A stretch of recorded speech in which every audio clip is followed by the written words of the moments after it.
is Final Fantasy Friday for the millionth time in a row. We've been playing this game for literally almost a year, I think, at this point. We've been playing it a long time. So, stop that. So let's, hey, BB10. So let's continue. We got to get through. We've got to get through the patches, and there's some other side stuff we need to do before the, we head into Endwalker. Endwalker, the big end culmination of this entire storyline that makes every expansion and every storyline previously even better. That's what we're working our way towards. And, will we get there? Will we get there? Anytime soon? We shall see. But, we're gonna push through try to get through patch 5.1 and 5.2 today. Let me get my MSQ list up here just to see how far off we'll be. I really hope I can get a couple of bad patches done in a week on a Friday because I don't want it to be like 5 weeks of like a week per patch, so we'll see. No, it's not cheating. It's managing my time. I don't want to overpromise anymore. I've been overpromising on some of these streams, so but we'll definitely get through 5.1 for sure. All right. So what are we doing here? What are we doing? We are doing New Game Plus. I thought we finished. I guess not. Speak with the Chitaru and the right. Oh, I don't think we finished the final quest. So let's go do that. Oh, we'll get 5.1 done today for sure. It's just a matter if we're gonna get through both 5.1 and 2 because let's see, they got one. So that's about 20 quests, and you know how the quests go in this game. It's like a quest is like, it's like 10 minutes at least, 10-15 minutes per quest, because there's all these different legs to the quests, so, but we'll see. We'll talk to Tataru.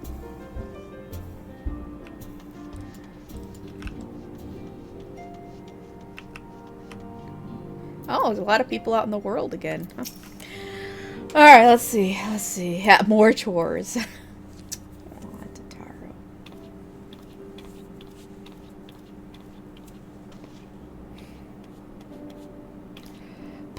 But... Risen, is it really you? But how? When? We didn't think you'd be back for ages. Oops, I gotta get that. Well, time moves in mysterious ways.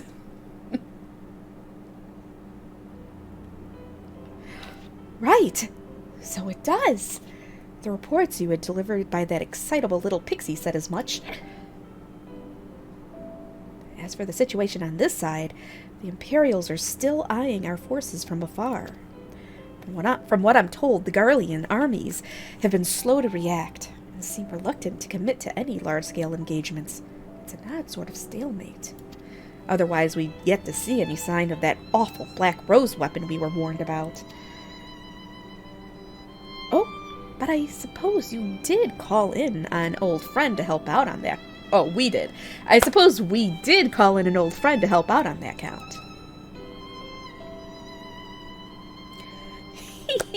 Kyle and I had a terrible time tracking him down, though it will be worth it to see the look on your face when you find out who it is. Anyway, I was just about to make contact with this helper of ours, and then confirm the latest news from the front. Might you fancy having a rest while I do? Ah, the Warrior of Light, back where she belongs, just as if nothing had happened. Though you do seem different somehow. You'll have to tell me all about your adventures when we next have a spare moment. Until then, welcome back. How do you know it's Estinian? How do you know? Have you been cheating? Have you been looking at spoilers? You better not be looking at spoilers.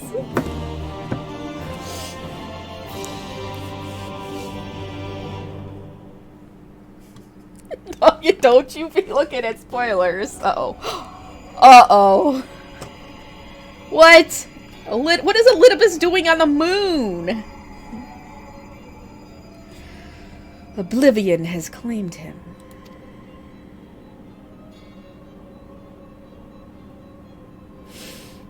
Silk, gone. La Habrea, gone. I alone remain, the last of the unbroken.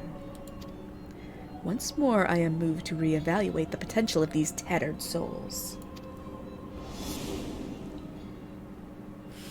Ah, Zenos. Never did I dream you could overpower me so completely, possessed as I was of your body in all its uncanny strength.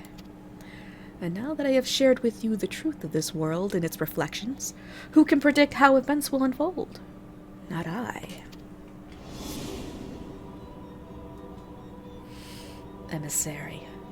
What a poor jest that title has become. The flow of history has become muddled, its currents wild beyond my capacity to direct them.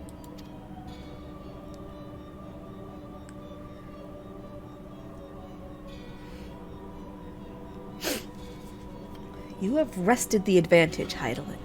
The thieving hands of your disciples tighten their grip on our star. The origins of the world remain hidden, and its inhabitants ignorant of their broken existence, just as you and your creators desired. They celebrate the gift of imperfect life, uncaring, unknowing as we weaken and fade.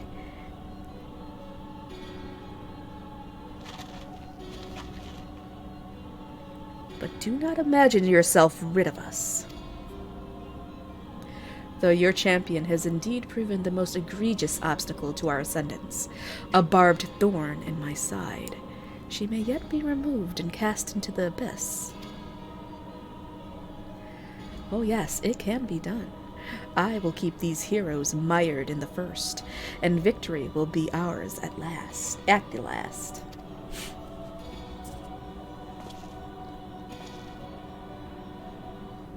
Warriors of darkness now, are they? Then their fate is decided. They shall meet the same end as those who came before. Death at the hands of warriors of light. Do we get an evil laughter? I don't know. Should I do an evil laughter? Do a... There you go, evil laughter. You know he wanted to. You know Estinian, or not Estinian. Elidibus wanted to.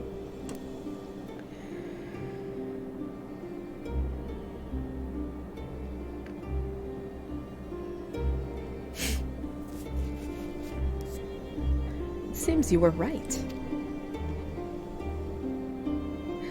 Yes, there is something out there.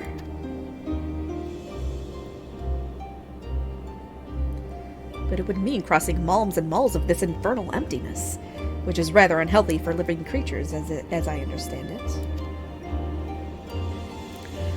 Even were we to restrict ourselves to brief forays, I don't like to imagine the effect it would have in our ether.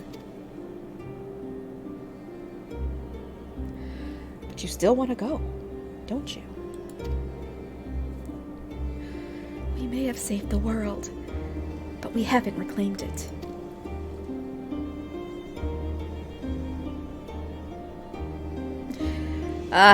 When you put it that way.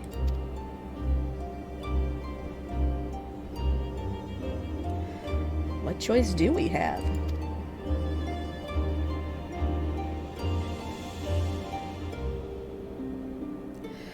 Well, of course I'm going with you. That's what family is for, isn't it? Come, let's head back and prepare for this mad journey of yours. Thank you, Thancred.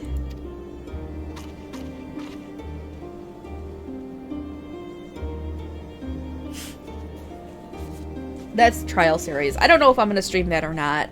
I haven't even finished the fights on my own, so I don't even know how they go. I don't know. But this is setting it up. It's the Eden raids. They're the Eden, raid series. Though blazing skies give way to gentle night, what hand can end the war of dark to light? Of dark and light. Alright, I've completed the main serial quest, Shadowbringers. We should have done that last week, but I was just so tired. We were already going late. Alright, so we're done with that. Oh, yeah. Come on. Alright.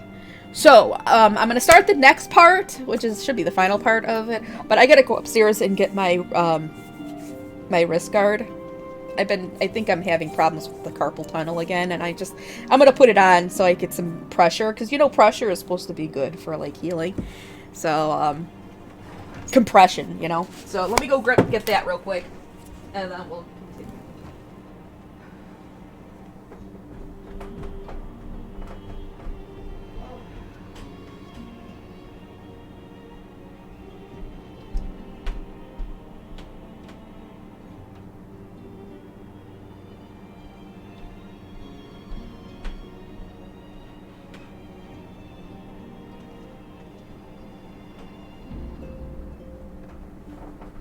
Alright.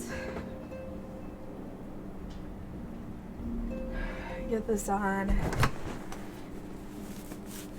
Alright, get it nice and tight.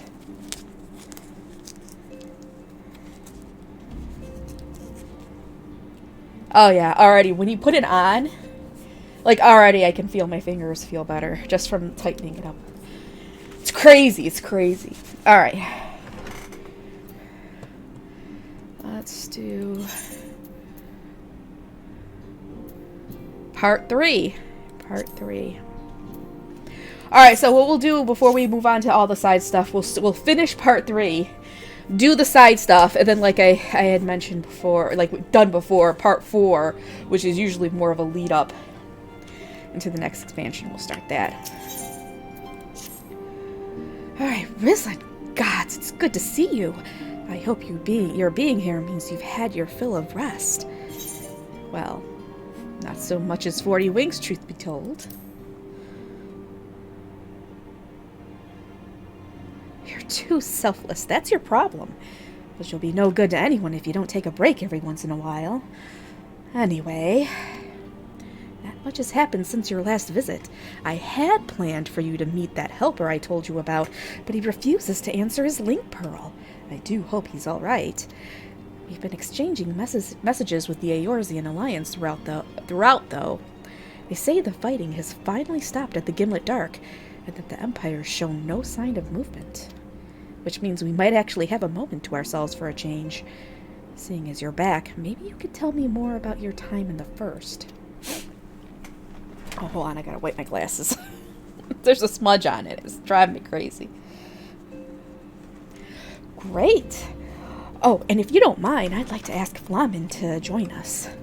She'll want to know what happened to Minfilia, and I think it's best she hears it from you. We'll meet you on the terrace at the House of Splendors. Alright.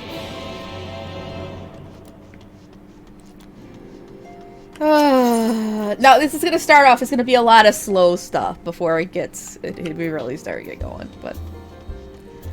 Alright. I always think of this as like more of the what do they call it? Slice of life stuff. This is the slice of life part of these expansions of the storyline. Rizlan, my, it has been too long. Totaro did mention that I would be joining you, did she not?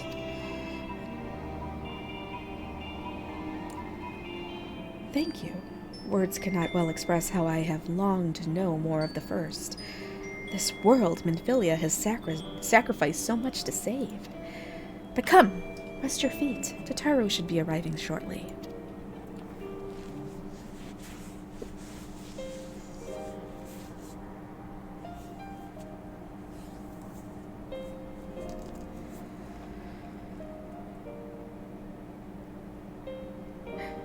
And so Minfilia chose to pass on her gifts to the next oracle? This girl who Thancred named Rain. To have given such a burden, or to have such a burden thrust upon her as a child, only to embrace it when given the choice.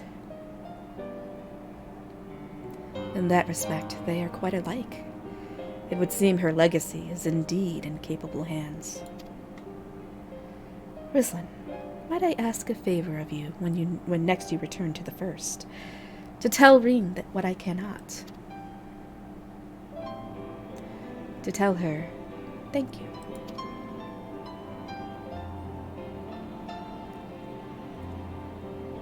And I would offer a thanks to you as well, for staying with her to the end. Begging your pardon, but could I have a word? Oh, it's Rio. Rio, I hope you're here to tell me you've received word from our helper. I wish. Nay, I have not had a peep out of him. And it's been a good while. A good long while, too. Now, too. Bloody... I can't talk today. And it's been a good long while now. Too bloody long. On account of which, I'm going to sneak over the border and see if I can't get a signal to him from closer up. But what if they catch you? There must be another way. Well, it ain't as if we can ask Thancred to do it. Besides, I shouldn't have no trouble picking me way through Gimlet now the fighting's died down. Gods know there's enough shadows to hide in. And it beats waiting round here twiddling me thumbs. Any road, I just thought I'd let you know. Now, I'd best be. Eck! I nearly forgot! Kryle's at the stones, and she wants a word. Something to do with the patients. She was getting ready to examine them again when I left.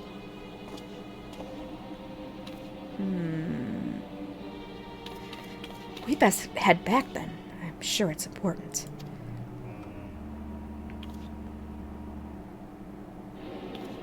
I think my inability to enunciate today might be due to me being woken up to that traumatic experience this morning. I'm still tired.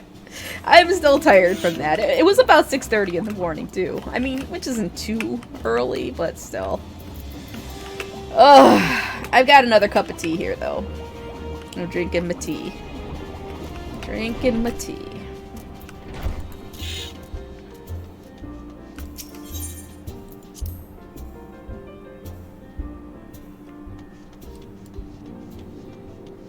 It's the good stuff. It's the almond black. It's fantastic. I don't even need any sugar or anything. I just put a little bit of oat milk in there, and it's perfect. It seems she's still examining them. Oh, I do hope it's nothing bad.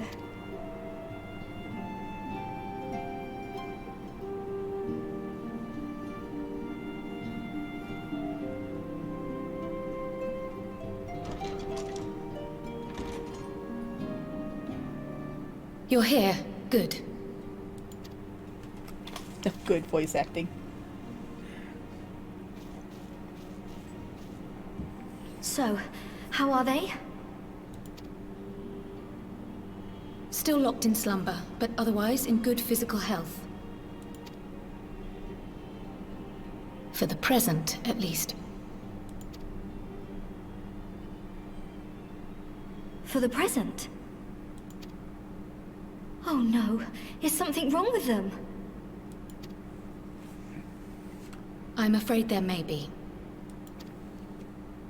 I summoned you after detecting faint signs of instability in Thancred's corporeal ether.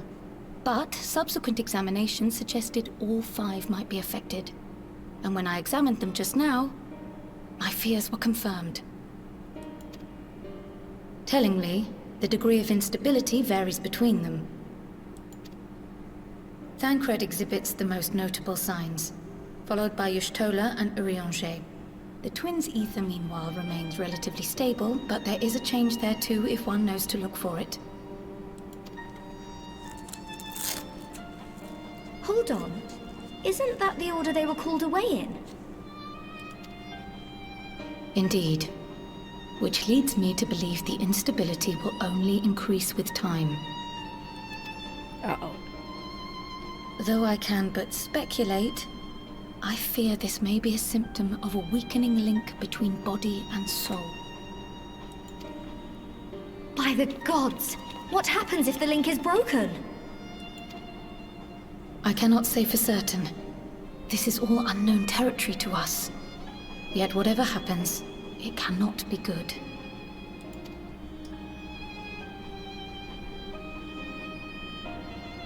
Mercifully, the instability is still only slight.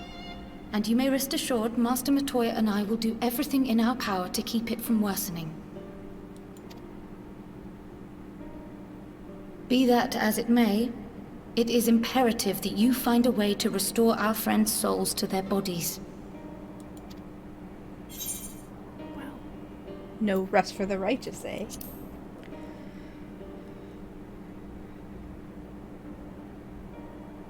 I realize you've only just returned from saving 2 worlds, but time is not on our side. But where's she even supposed to start? We had the greatest minds in the realm hunting high and low for an answer, and they ran out of places to look.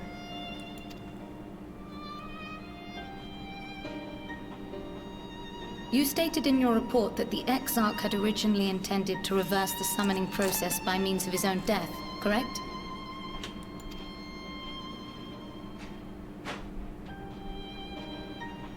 Raha always was a reckless young fool, ready to die for the first righteous cause that came along. His plan might well have worked, but I for one am glad he never had the opportunity to see it through. Even if it does mean our friends must remain stranded a while longer. There is another way, I am sure of it. And the key lies with him, with the Exarch. Pray return to the First and apprise him and the others of the situation. We, meanwhile, will do what we can from here. And, if the fates are kind, we will have good news to share upon your return. Oh, we're gonna be spending some time in the First for a while, still, yet. We're not done! We're not completely done with the First.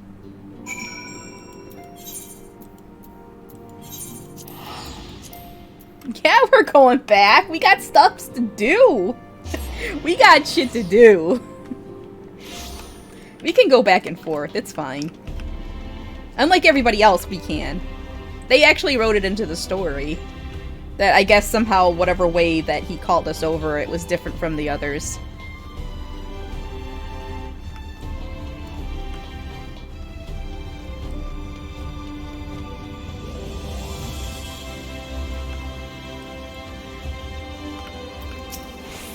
Yes, yes, let me in.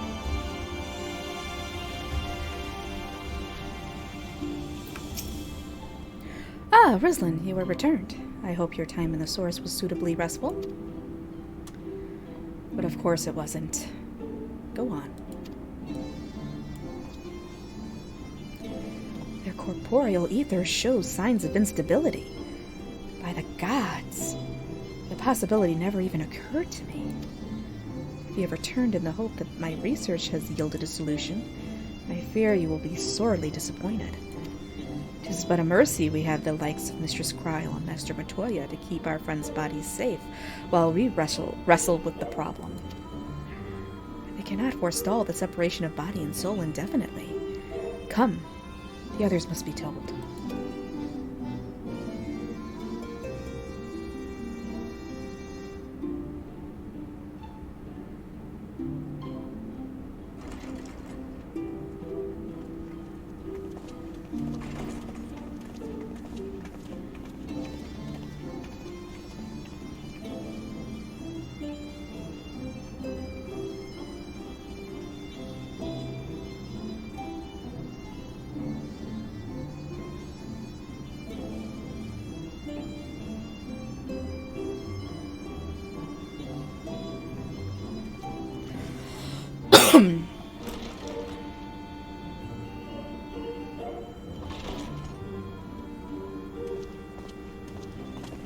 Pray excuse my late arrival.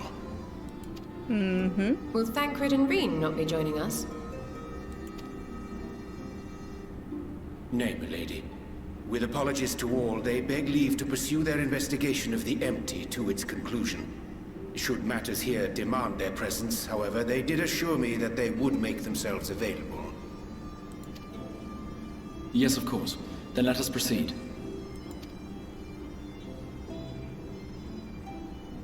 I think it best that you begin by providing a summary of Mistress Kryle's findings.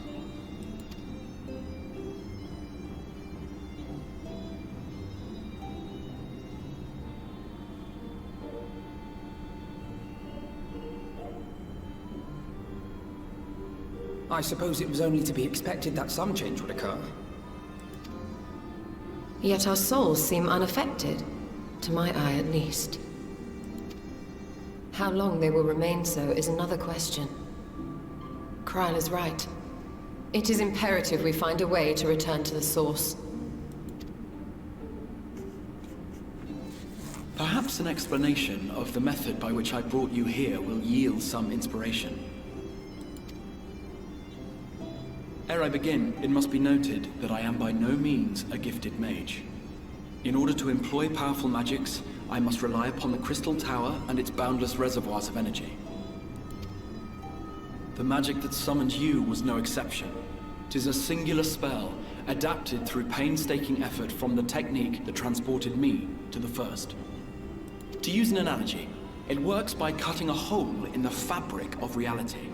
A hole tailored to the object of summoning, through which it and it alone may pass unscathed. Though I succeeded in creating said hole, I failed to latch onto my intended target. Instead of you, the spell found those close to you, and ended up summoning them in their incomplete state.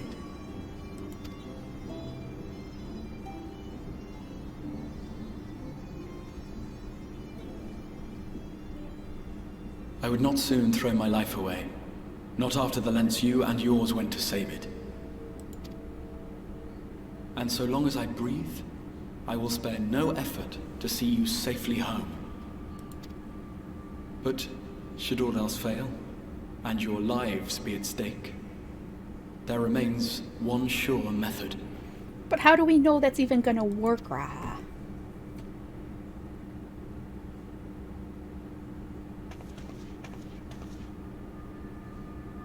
Oh! What was that for? How can you even entertain such thoughts? You owe your life to the Warrior of Light, and you don't get to die unless she says so.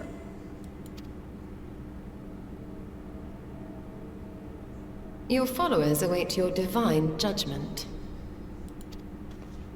What did you just...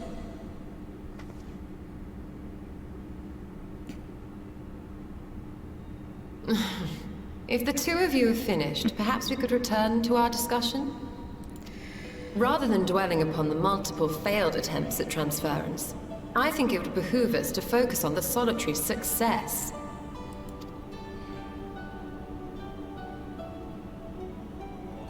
I would draw your attention to the fact that our friend can travel between worlds possessed not only of her body and soul, but her personal effects besides. Exactly. This is no different from the teleportation magics to which we are all accustomed. Magics that allow for the transportation of those inanimate objects one considers to be an extension of oneself. Are you suggesting that simply by considering us her possessions, she could carry our souls back to the source upon her person? Well, it would be nice if things were that simple for a change. But vague notions of ownership seem a rather tenuous thing to stake our lives on.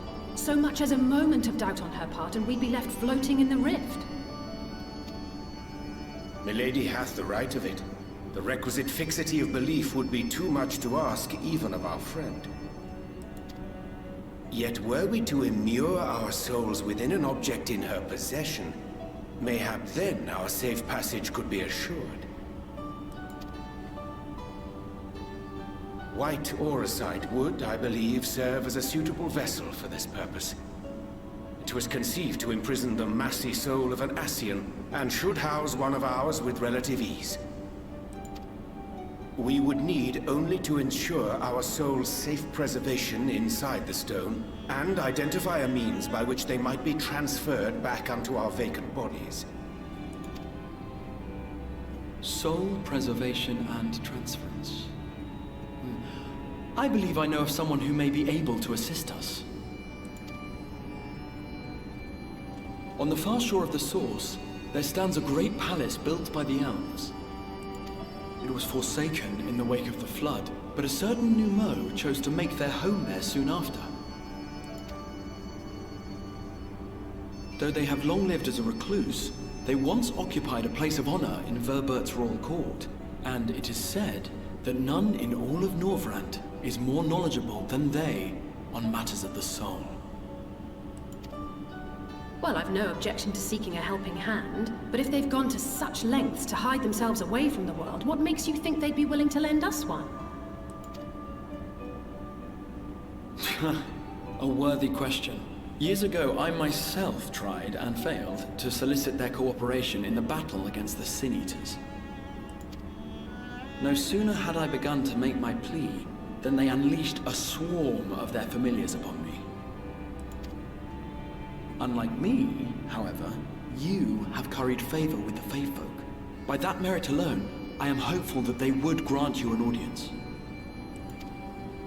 They may still be inclined to turn you away, of course, but if their knowledge might feasibly facilitate your return home, we have to try. Looks like we're going into a dungeon. Looks like we're doing a dungeon. Ugh.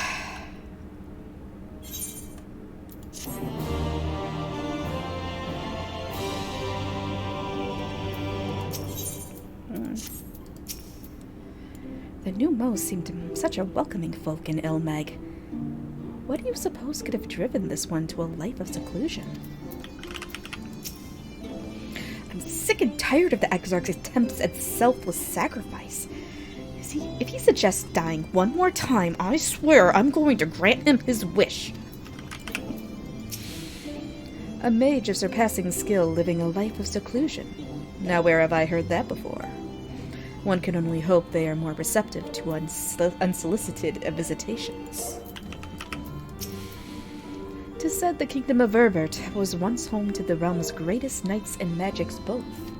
To command a place at the royal court, the new Mo whom we seek must needs have been a mage among mages. A mage among mages, you say? Alright. The Grand Cosmos, that is the palace we seek, stands on the opposite shore of the source. I will arrange for a boat to carry us there. Whilst thou journeyest thither, I think it best that I devote mine energies to the creation of white auracite. By thy leave, of course. The process requireth no small amount of time, and should the new Mo consent to lend us their aid, we will have need of a suitable vessel ere long. Agreed. Then I would ask the rest of you to meet me in Sullen, and to be prepared for a warm reception.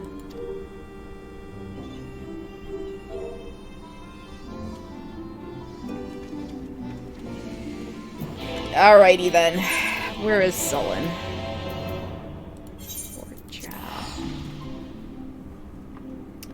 Fort Job.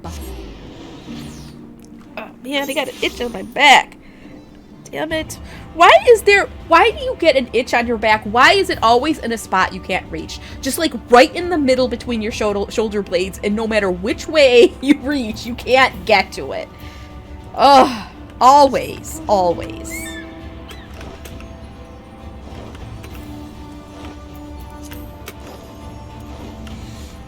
Oi. Oi. No. No. Number one, Onyxia doesn't have claws in her front paws.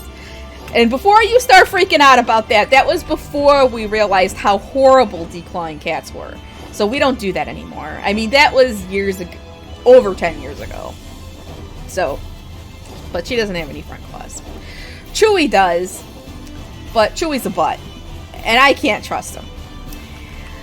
And Nashu, her claws are like fucking razors. That cat's claws are so sharp. There ain't no way. We've just come to the realization that our furniture is going to get clawed up, and we just, you know what? You live with cats. That's a reality of living with cats. Clawed up furniture, even though they're pretty good about getting the scratching posts. The Exarch said to prepare for a warm reception at the palace. Let's hope it's more cordial than his last visit. He said the palace is on the opposite shore, but I see nothing on the horizon save empty sky. Curious. I was relieved to hear the Exarch intended to arrange for a boat to carry us across the lake. Not that I would be opposed to swimming, mind you. Alphino, you're an open book. Stop it. As I told you before, I had scarcely set foot on the palace grounds when I was set upon by our host's familiars, and I expect our reception today to be no different, which is why I propose we march through the main gate, weapons drawn. I'm sorry, but are we not here to petition for assistance? You can't honestly think barging in looking for a fight is going to persuade them. Actually, I believe the Exarch may have the right of it. They have no doubt poured a great deal of time and energy into their creations. Were I them, I should be most interested to meet with those who could overcome my defenses.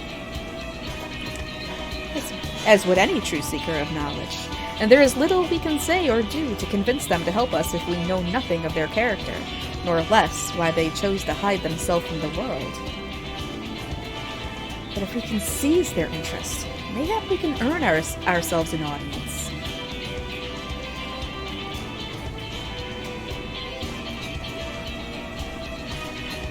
Gotta do the fist punch! Weapons drawn it is, then. Though I must say, Exarch, you certainly seem to be enjoying all of this.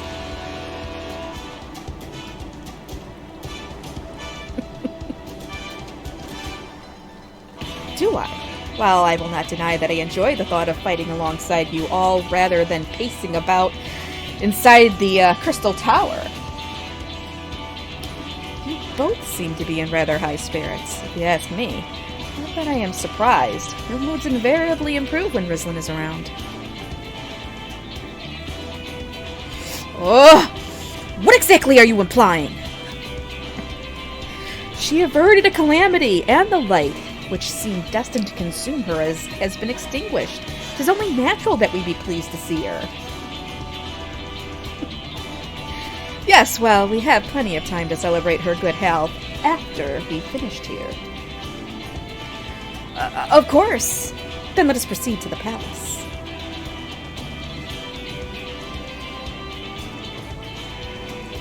All right.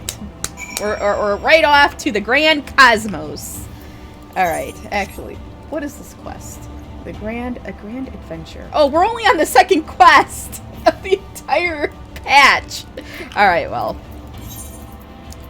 let's do dungeons. The grand. I should really do the twinning for you at some point, because you've got to see the twinning. You just got to see the twinning. Why? Oh, okay, here we go.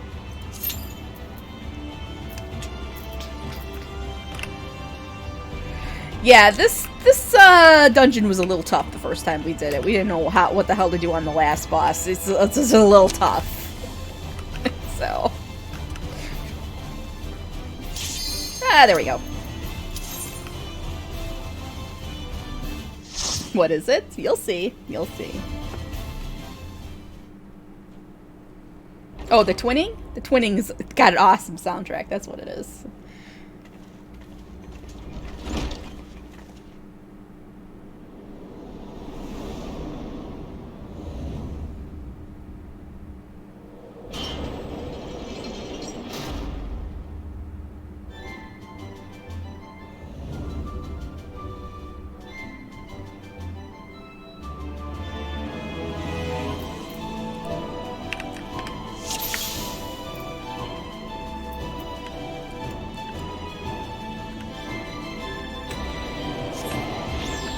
What's uh-ohs? We don't have any sprouts, so that's good. That's definitely good.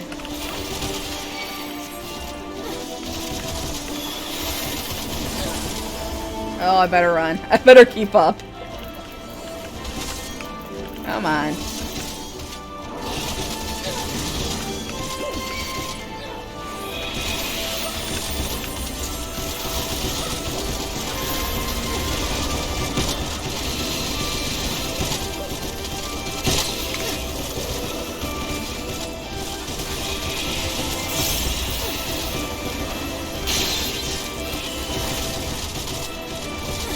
Well, yeah, they're enemies. It's a dungeon. Of course there's enemies.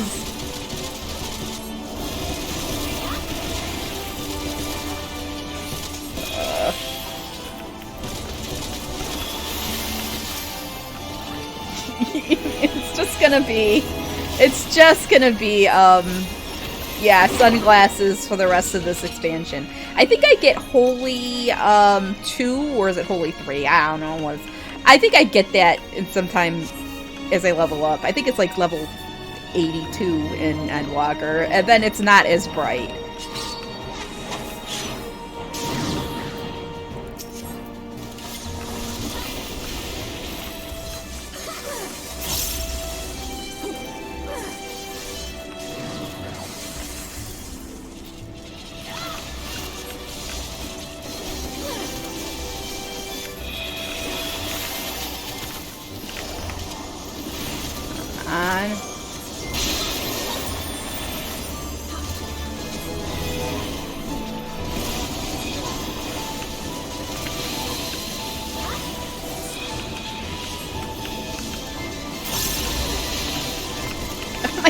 Can you stop? Oh my god.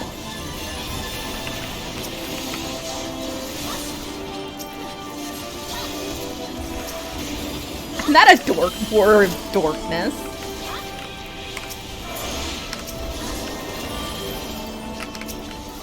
Alright, come on, just die already.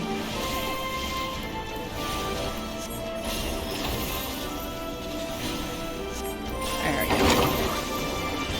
Oh, first boss. Actually, I'm gonna take off this brace. As much as it's helping, my movement is restricted a little bit, and I can't have restricted movements while I do these dungeons. So I'll put it back on when we're done in here.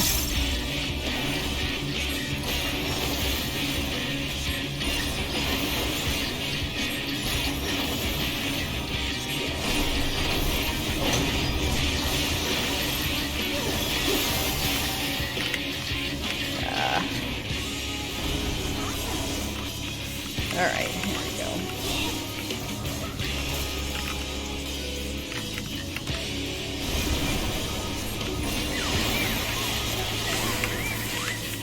Over here.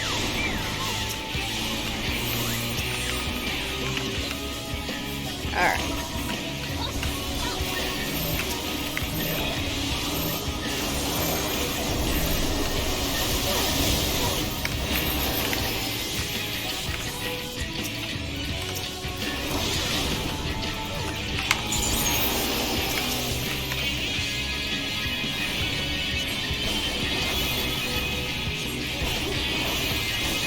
I can't wait to get to the dungeons in Endwalker, though. I really do feel like they are the best dungeons in the expansion, or in the game, but... I mean, these start getting interesting, but...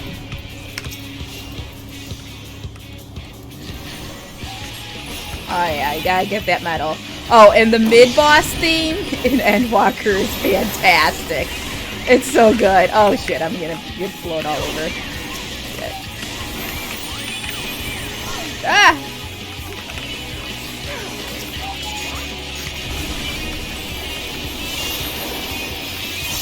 It's so good. It's better than even the main boss theme.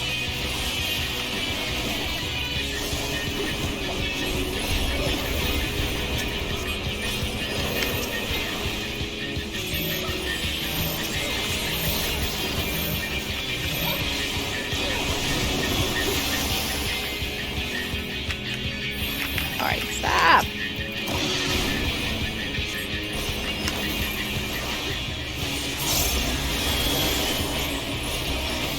Oh man, I got 2 vulnerability stacks. Uh-oh. That's not good. Alright, we gotta kill this guy. Vulnerability stacks basically said you failed a mechanic. So I failed it twice. Not good.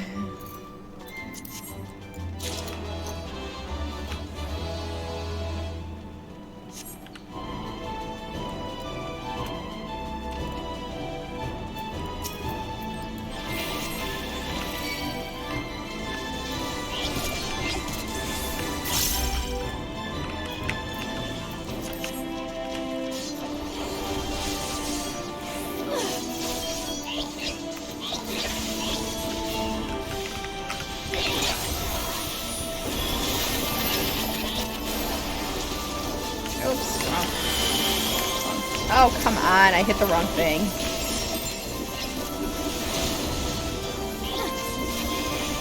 I hate when I do that.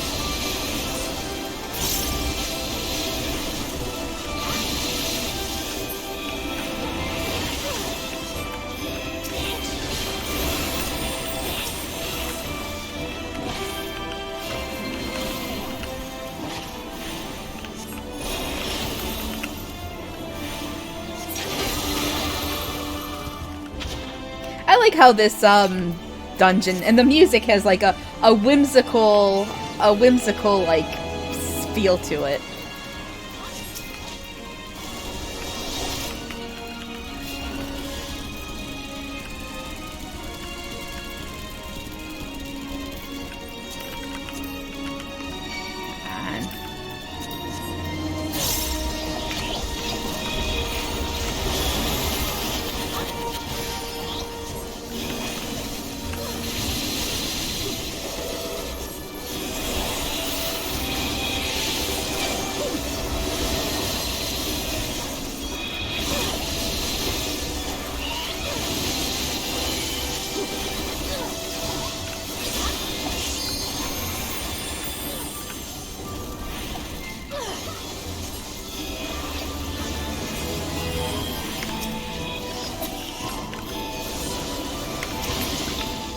There we go.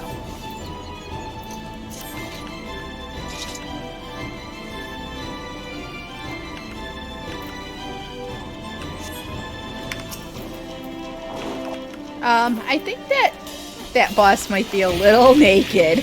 Sorry, BB10. She's just wearing leaves.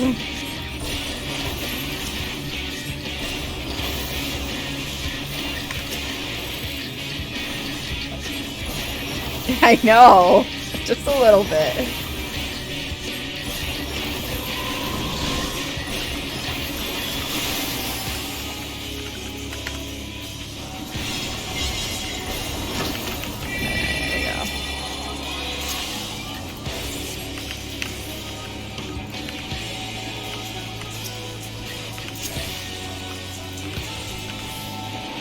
Alright, I guess me and one of these other guys are the only ones doing it.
I'm gonna need on that.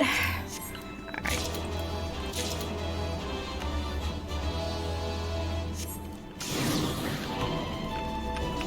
dragons. Like the Draco statue.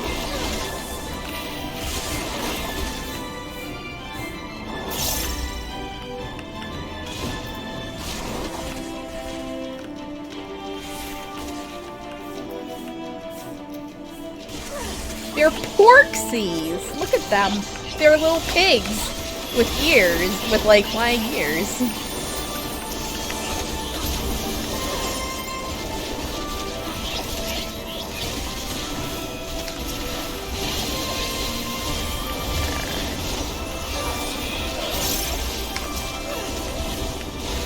Yeah, they're porksies. They fly with their big ears.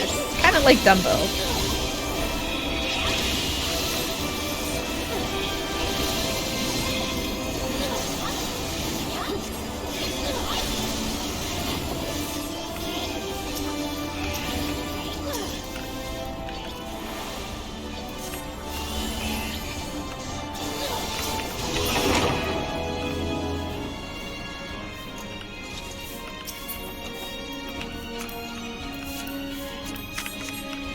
This whole, like, castle and dungeon reminds me of Karazhan from WoW, which is, like, the big dungeon from, big dungeon in,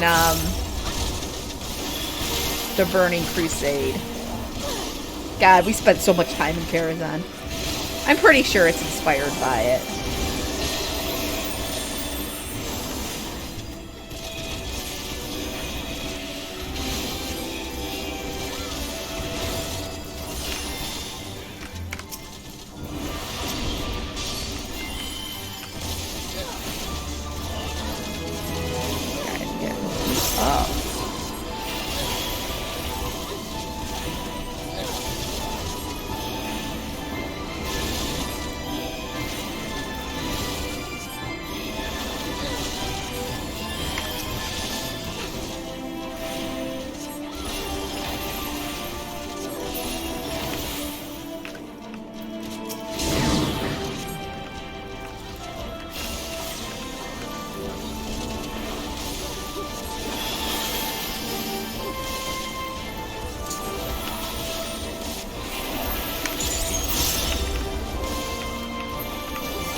I feel like...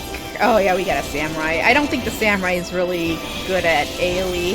Because I feel like we're just like taking a while to get these guys down. It looks like they're single targeting. Like, well... I don't know.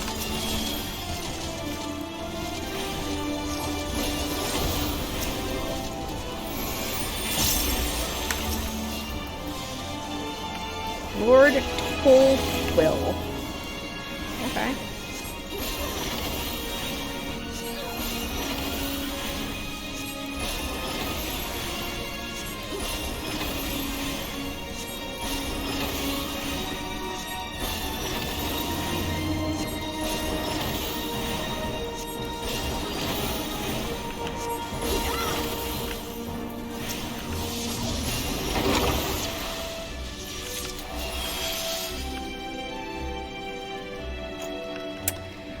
Oh yeah, so this room is totally... this is totally the ghosts dancing. Oh yes.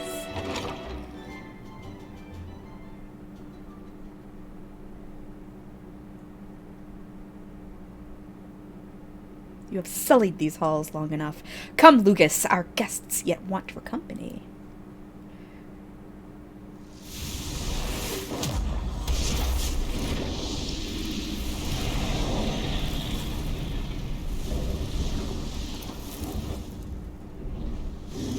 Oh yeah, this guy's fun. Alright.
no, it burns the curtains! You don't understand why that's a bad thing. It's a bad thing.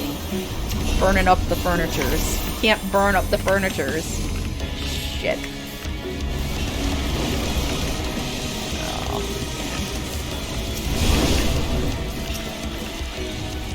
Because we get that blue flame on us, and we need to get it off, and the only way we can get it off is if we pass it to, like, one of the furniture pieces. And if there's not enough, we dying.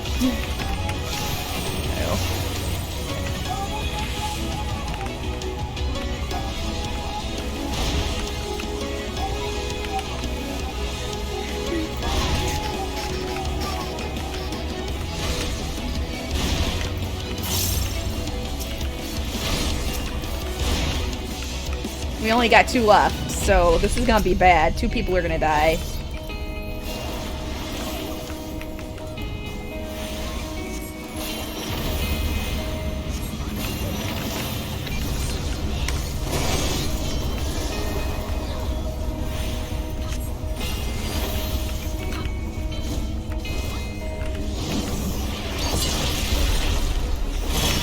Oh, good.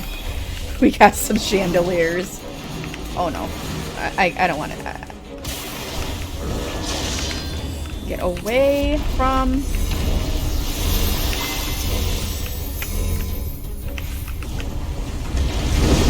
There we go. Alright, we're good.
And done. That could have gone a lot worse if we had someone who didn't know what they were doing with this.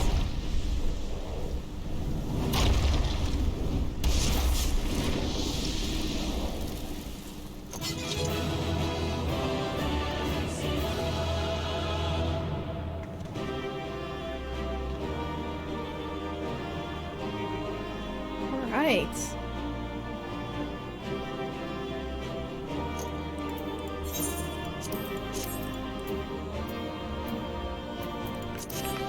I'll just pass it.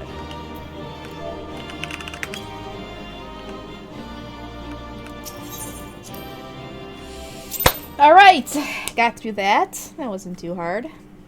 Alright, put my my wrist brace back on. That was my fiercest familiar. Oh, impressive.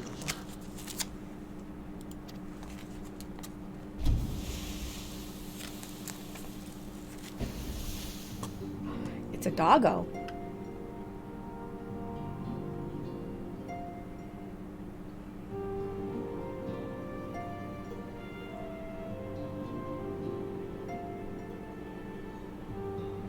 Okay. Look, 'tis good to see you again after all these years. And judging by your vigorous greeting, I dare say the feeling is mutual. To be sure, a simple shake of the hand would have sufficed by way of welcome, but I shan't complain. But you must be wondering as to the purpose of our visit. We come to beg your assistance in a most urgent matter. Beg. Shake? Beg? Our comrades' very souls are in danger. If we are to save them, we will need the benefit of your unsurpassed knowledge on the matter. Please, will you not sit and hear our plea? Oh, how dare you! How dare you speak thus in my presence! It was to escape such words of temptation that I hid myself from the world of men. You are sinners, one and all, and I swore never again to have any part in your affairs. I can only imagine what terrible events forced you into a life of seclusion.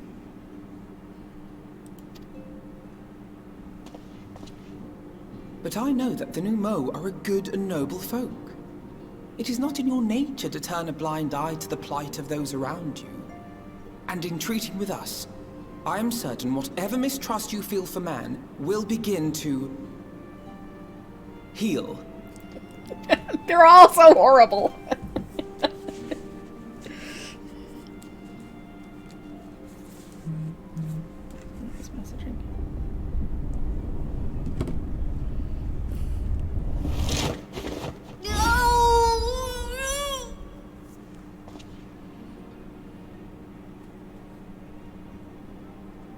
If you will not be satisfied, I suppose I could listen. After all, there's no harm in just... No, I mustn't. Not again.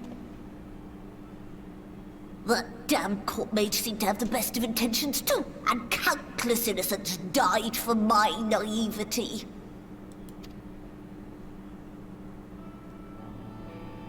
Oh, you know not what you ask of me. What horrors my knowledge has wrought.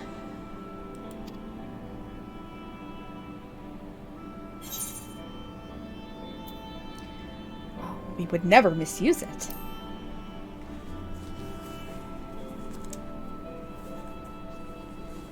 You wish only to save your friends? Nothing more?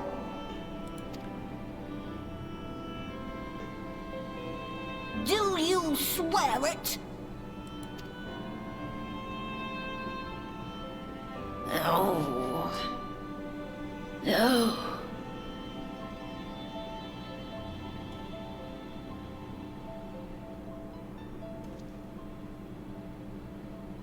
Oh, very well. I will hear your petition, but that is all. And I expect fitting payment for my troubles. Commensurate with your contribution to our cause. No more and no less, I promise you. With that settled, might I impose upon you to join us at the Crystarium? I'm afraid the nature of my friend's predicament calls for absolute secrecy. The elves actually built the castle, but I think they all got killed in the flood. And so the Numo, this guy, what's his name, actually took up residence in there.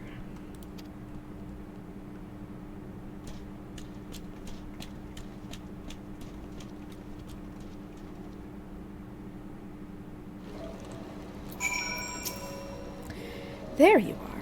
The others have gone ahead to the Crystal Tower with Beck-Lug. For the record, I truly wish we hadn't had to resort to using such words when treating with them. I have ever sought to convince, not compel. Yet I cannot deny that a part of me is glad Urian J shared his knowledge of the Numo with us. Had he not, Beck-Lug wouldn't be here. Speaking of whom, we should hurry. To keep our guest waiting would only add insult to injury. Yeah, I don't think there's a lot of elves left. Actually, there's not a lot of anybody left in the first. You mustn't dally here any longer, Rislin. If Beck-Lug is to hear the truth of our travails in the first, you of all people should be present. Back to the Crystarium.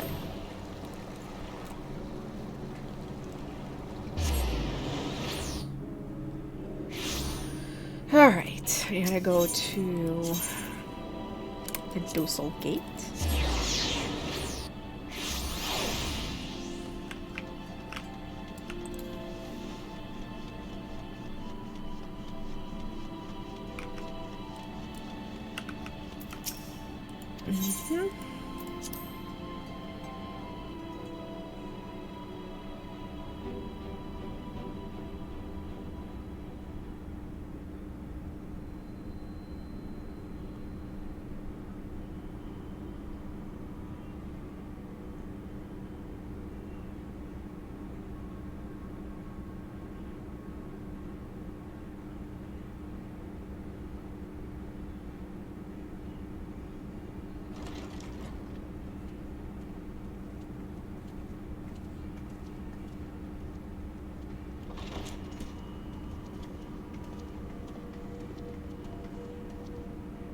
I'm sorry. You mean to tell me not only that the return of night was your doing, but that you hail from another world as well? Everything we told you, of the source, the shards, the 7 umbral calamities, all of it is true. I realize how fantastical it sounds, and I would not blame you for doubting our testimony. But given your expertise, you must surely have noted the peculiar nature of their souls. Any other time and I would have dismissed your stories as balderdash and flummery. But upon closer inspection, 'tis plain their souls are far denser than is normal, and that they do not possess true bodies. Save you. Your body is your own. And your soul is the densest of them all.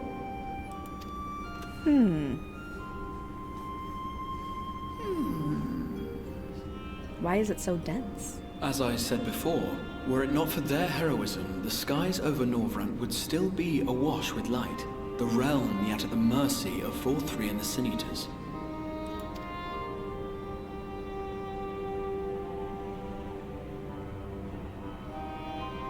After all they have done for our home, seeing them safely back to their own, it seems the very least we can do.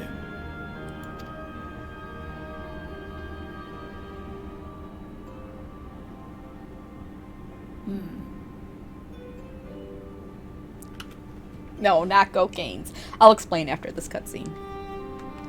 Your tale is intriguing. Yes, very intriguing indeed.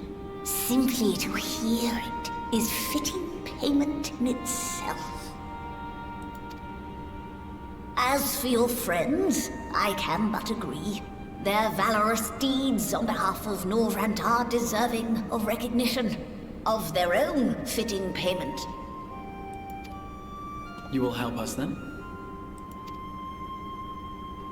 I will. I would see my knowledge put to good use for a change. I do have one condition, however. I am not the spry young Numo I once was. As such, I will require assistance in my fieldwork and testing. Chores. More chores. It would be our pleasure. We'll be laboring for our own benefit after all.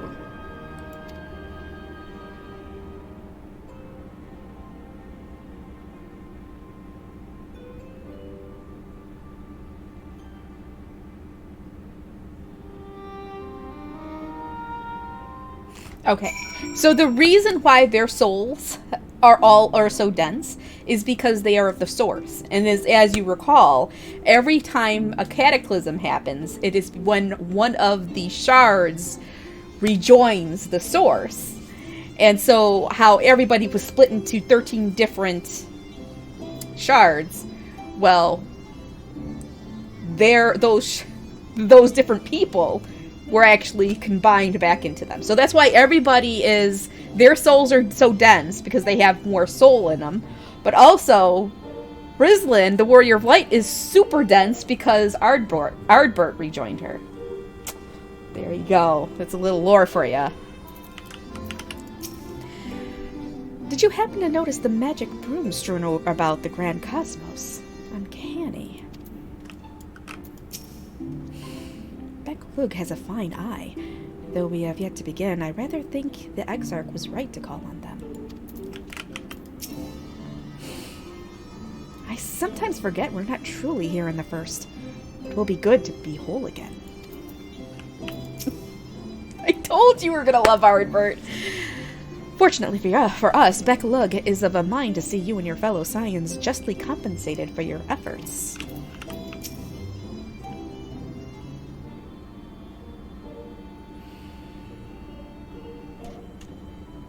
You have spun quite a tale, but tell me, have you given any thought as to how you might return to your world?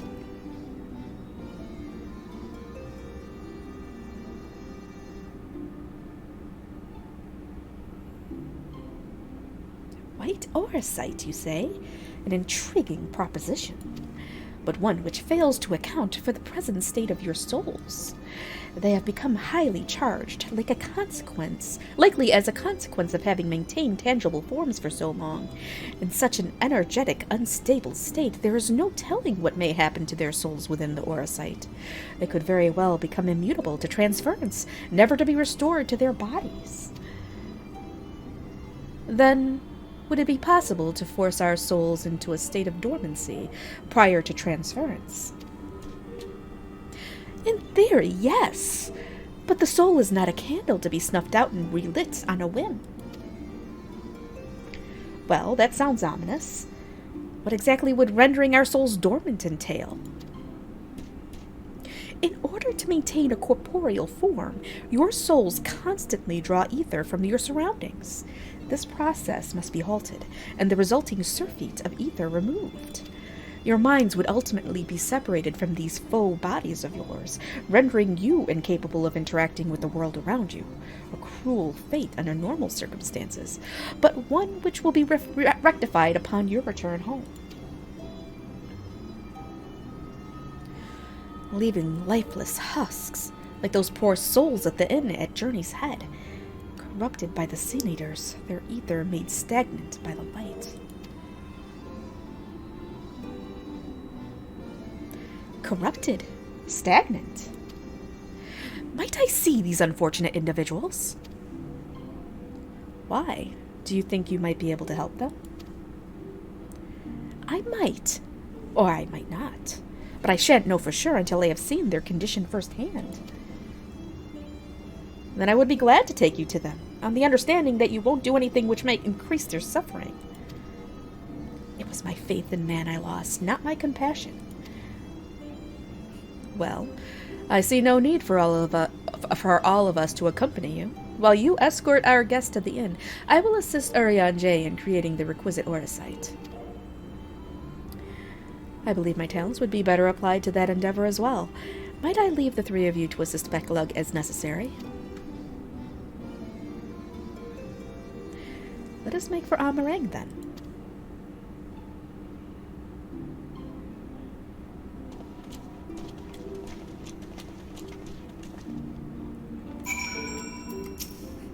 Urianger is more capable of creating the Orosite on his own, but if aught should go awry, I would be on hand to assist him. It pains me that there are those who yet suffer despite our victory over the light. We must hope a way can be found to help them and our friends. Alright. Off to Amarang. For your favorite zone theme. I know you like this one, BB then. Well, even though we don't hear it in here. Nah, this is just a town thing. Oh well.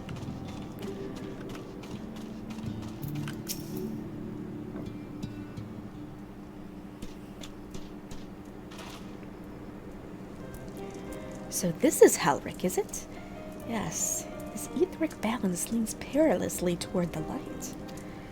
Toward stasis. What do you suppose will happen to him? Not too bright, are you, boy? Same as all poor souls corrupted by the light. He will become a sin-eater. You don't know that. We've defeated the Wardens and banished the light from the night sky. Halric was completely unresponsive before, but now?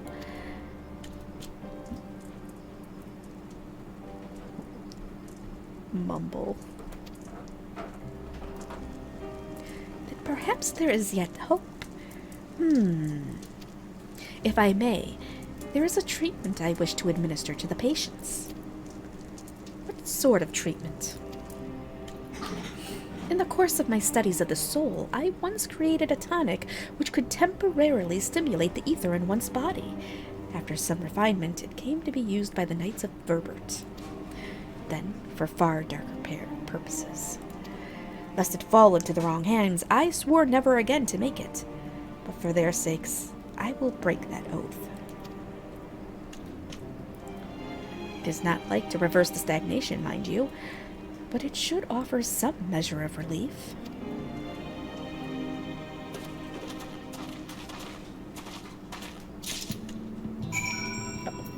Alright, I'm gonna go get my last Dr. Pepper that's in the fridge. And go to the bathroom real quick, and then we'll continue with this mess. It was a present? Either it was a present or a trophy. Troy's like, see, Mommy, I'm not a chonk. I got it. I am not useless, Mommy. That's probably what it was. Alright.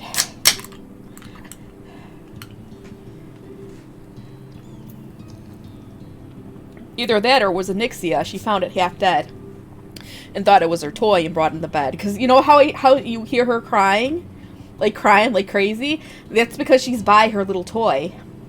Her little mouse toy. And she only does it when it's by a little mouse toy. Well, maybe she found a real mouse. She's like, oh, yay! And brings it to bed. She brings her mouse toy into bed. So it could be, I don't know, this is a mystery. There could be several different things that happened. I'm not sure which one, though. Alright. I gotta give tonic.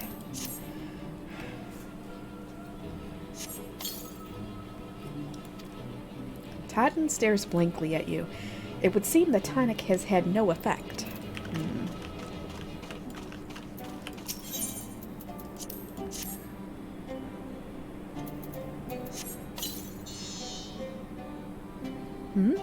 What is this warmth I feel in my chest?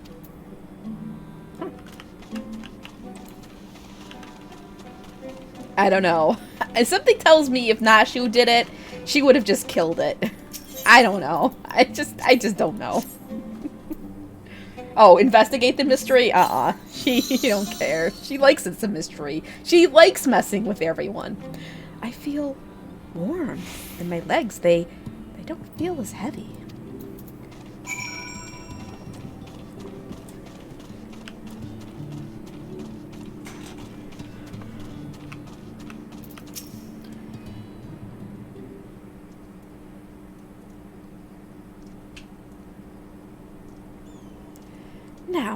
Now then, have you noted any change in the patients? A notable rise in body temperature and increased motor function, in most of the patients at least. The more severely afflicted show no response. As I feared, then. 'Tis true that with the restoration of night, the corrupting influence of light will no longer grow. And yes, their bodies will naturally return to equilibrium given time. But this holds true only for their corporeal ether. Their incorporeal ether, that of the soul, is not so easily mended. Which is why those in the later stages of corruption, like Halric, appear unaffected by your tonic. Precisely.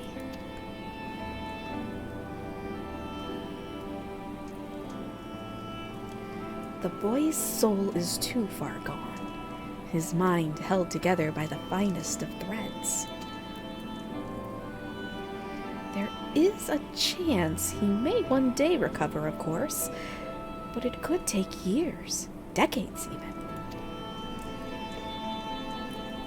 By the gods, he could wake to find himself an old man. Fine reward for his persistence. The opportunity to mourn the life he never had a chance to live. No, there must be something we can do. Look, I realize this is not why we petitioned your aid, but do you think it possible we can find a way to hasten their recovery? Maybe.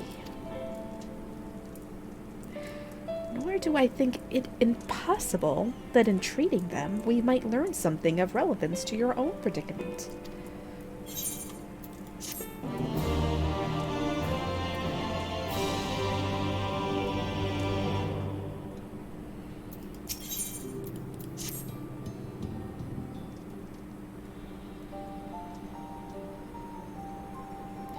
I suspect the Crystal Exarch has told you of my past, that I was once a mage of the royal court of Verbert, and that soulcraft was my field of study. The tonic you administered to the patients here is one of the fruits of my labors. I hope to do great things for the kingdom. But in the end, my knowledge brought only suffering, a plague the like of which none had ever seen. Hands of unscrupulous men, what should have been my greatest triumph instead became my greatest shame. Well, and now you have a chance to redeem yourself.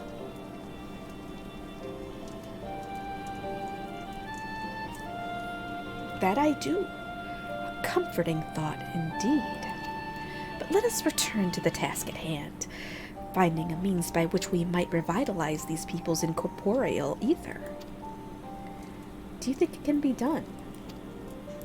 Were the sky still ablaze with primordial light, I would call it an exercise in futility. But now we may have a chance. The method I have in mind will entail the conjuring of a familiar.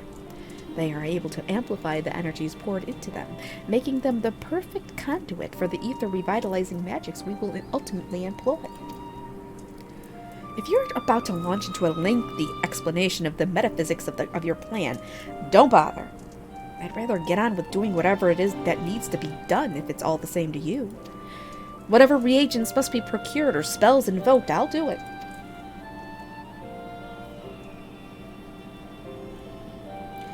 I admire your spirit. Very well. Your first task will be to gather the necessary materials, the purest of waters and finest of clays, as well as a fey lantern brimming with pixie magic. If you're convinced that the resulting familiar could help the patients, fine. Alphino, the water and clay will be simple enough, but I think you know what we'll have to do to get the lantern. You don't mean? The pixies took quite a liking to us before. If we humored them with our company, I'm sure they'll be willing to help us. Fine. We'll pay a visit to El Mag, though I never thought you would be the one to suggest going back there. I'm impressed you've been there at all, let alone befriended the Fey folk. Oh, while you're about it, seek out the new Mo of Pla-Eni. They will be able to supply you with water suitable for your needs, or our needs. Right. Let's get this over with, shall we?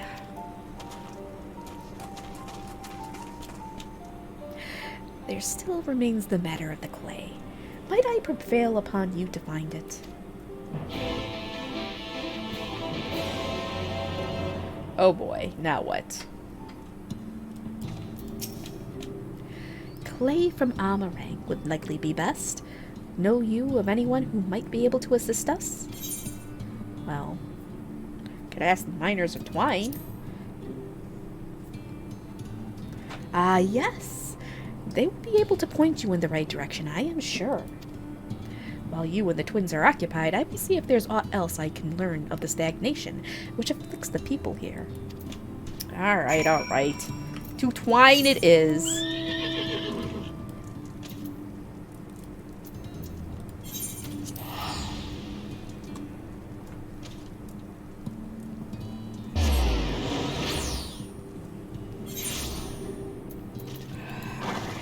Wait, no.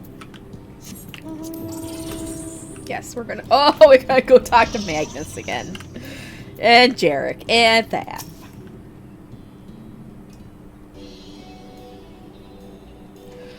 Rosalind, well, what a coincidence. You've come at a good time. We've just this moment finished repairing the Talus and trolley you lot took to Nabatha Rang. The trolley was no trouble, but the Talus would have been another matter, had we not had a visit from Master Chai. He offered us a share of the leftover building materials from Daedalus. No, Nashu, get down!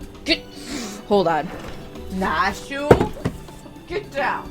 What are you doing? Bad kitty, come down. Get down. Sorry. He's trying to get on the shelves above my computer again. That is gonna be a disaster the day she managed to do that. He offered us a share of the leftover building materials from Daedalus Stoneworks, as well as a few trade secrets to help us along. Clever man, that Chinaz. He seemed pretty keen on the ideas I had for putting that giant Talus to work. Like a giant trolley! But Magnus still refuses to see all the good we could do with it. You're entitled to your dreams, Jarek, but that doesn't mean you can go harassing our guests with them. Mr. Chai was just being polite. And something tells me Risen here didn't come all this way to talk about trolleys. What is it you need, friend? I don't want it. I need to make this tighter. That's better.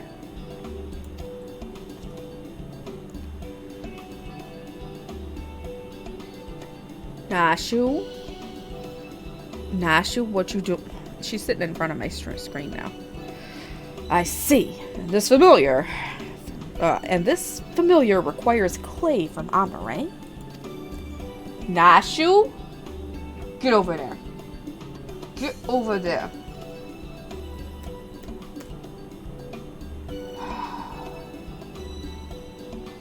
Cat? I don't know why she's being so bad today. Nashu, stop. You sit down here. Sit here. No. No, she don't want to. Well, look no further. If anyone can find you some quality clay, it's us. Saying that, it isn't exactly a commodity nowadays. There must be some lurking somewhere or other, waiting to be dug up. If I'm not mistaken, there was a time when they used to take clay from Mount Byron mines to make adobe bricks. Place in God, I can't talk today. Place is swarming with coyotes now, but if you're after the good stuff, you could do worse than to look there.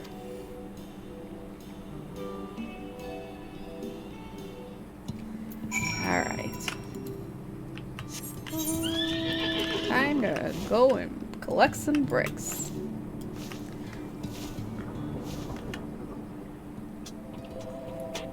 There's your music.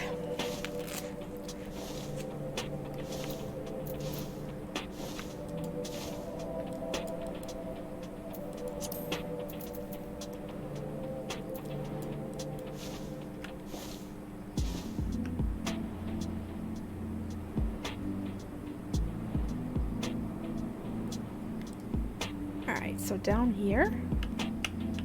Where we go? Oh, maybe here.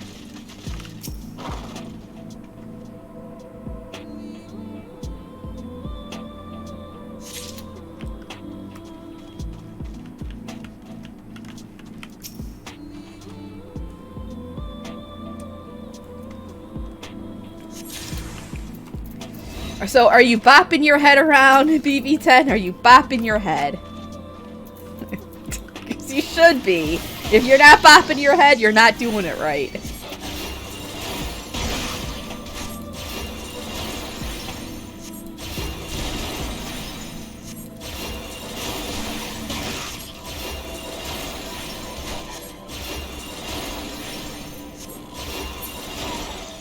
Okay. Gotta be, here we go.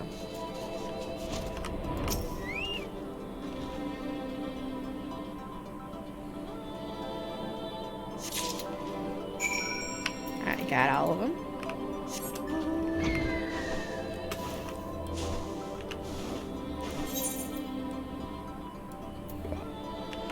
Alright, I'll just fly there, just because then we can listen to music for a little bit. And you get to see the scenery.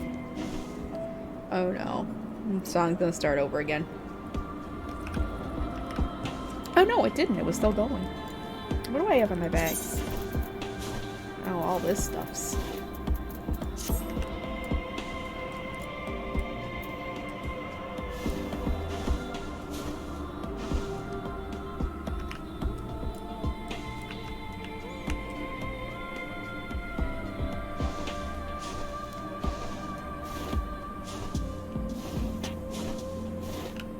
There we go.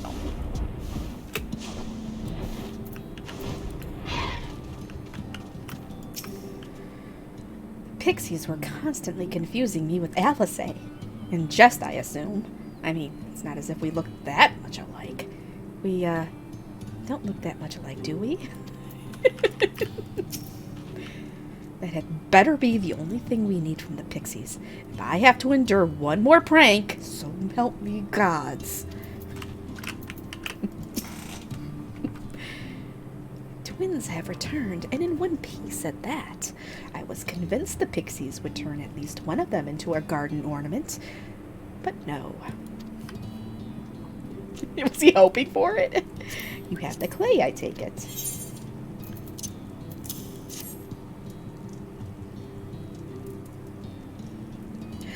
Wonderful. We need but combine the clay and the water, then heat the mixture with the Fey Lantern. After that, it will be a simple matter of setting upon a suitable form and performing the necessary incantation. Beckwug, I have a question. In the event that we had need of this spell and you weren't around, would it be possible for another to perform the incantation? Assuming they possessed the requisite skill, yes. Helric and the others have suffered so much, and I swore to do everything in my power to save them. If there is a chance this spell could do that, I would be the one to invoke it. Mayhap you should be the one to do so. A deep understanding of the subject's physical state, combined with the strong desire to help them, can drastically increase the magic's effect. And you are plainly more familiar with these people than I. I dare say there are few in all of Norvrant more dedicated to finding a cure. Is that not so, Rosalind? Absolutely, she's the best woman for the job. I'll give it my all. For Helric. For Tesleen. Then we are all of a mind on the matter. Alice shall be the one to conjure the familiar.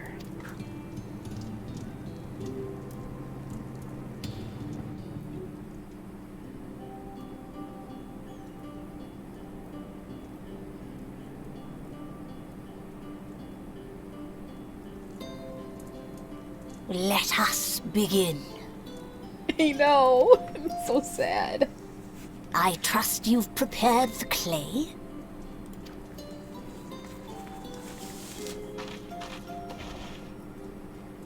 Oh, dang. Very good. Now, I would have you sculpt for me a porksy. Plump, with floppy ears and a short curly tail.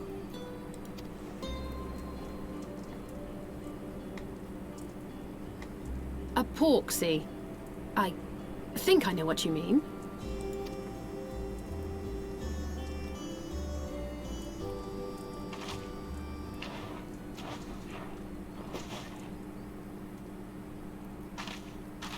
There we are. How's that? I don't know. No. Alice, come on. Well, it is certainly creative. There's no denying that. Uh-oh. Someone's gonna get a whack. Yes, yes, I'm no artist. Very funny. Pay him no mind, child. Though it may look like a grotesque parody of reality, it is what the invoker believes that matters.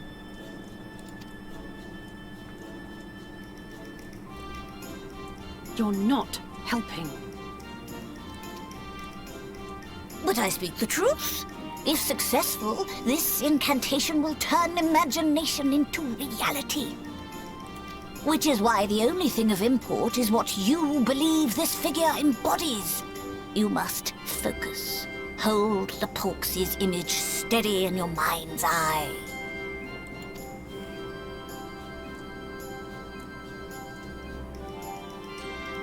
Now then, as I taught you, relax and allow your energies to flow.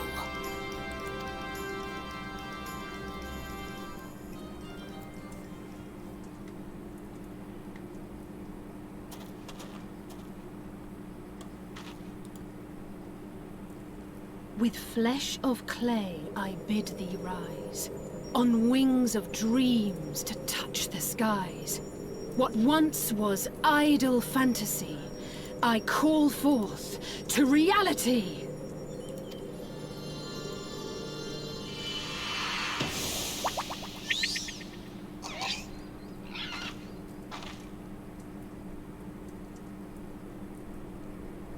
Isn't it cute? Not bad for a first attempt. Aww. Now, let us see what can be done for young Halric.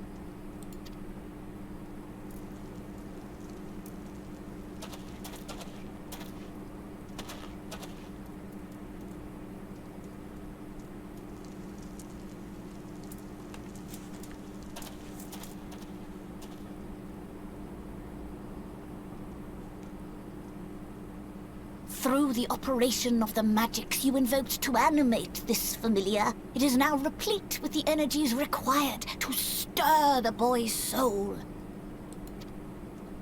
You need but give it a name, and it will do as your heart desires.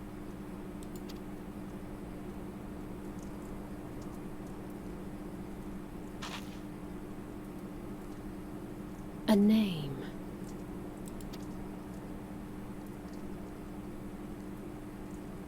All right, I've decided. Now.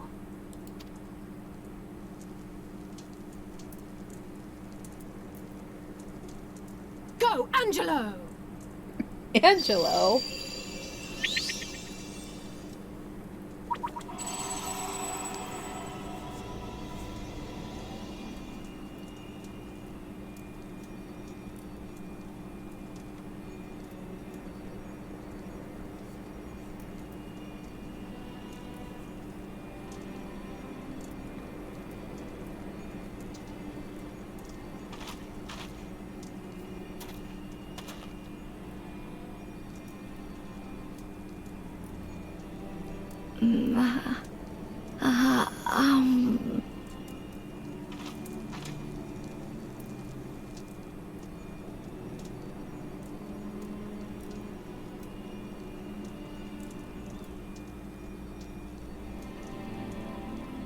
Mother,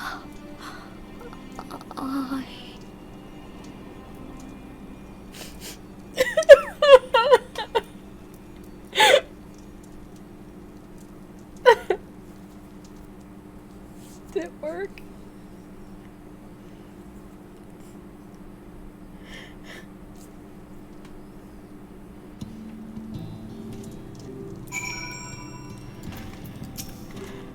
By the 12! It was only for a moment he spoke. There may yet be hope for these people. The girl's resolve is quite impressive. One might almost think she drew strength from another. Mother. Al. Who's Al? Who is Al?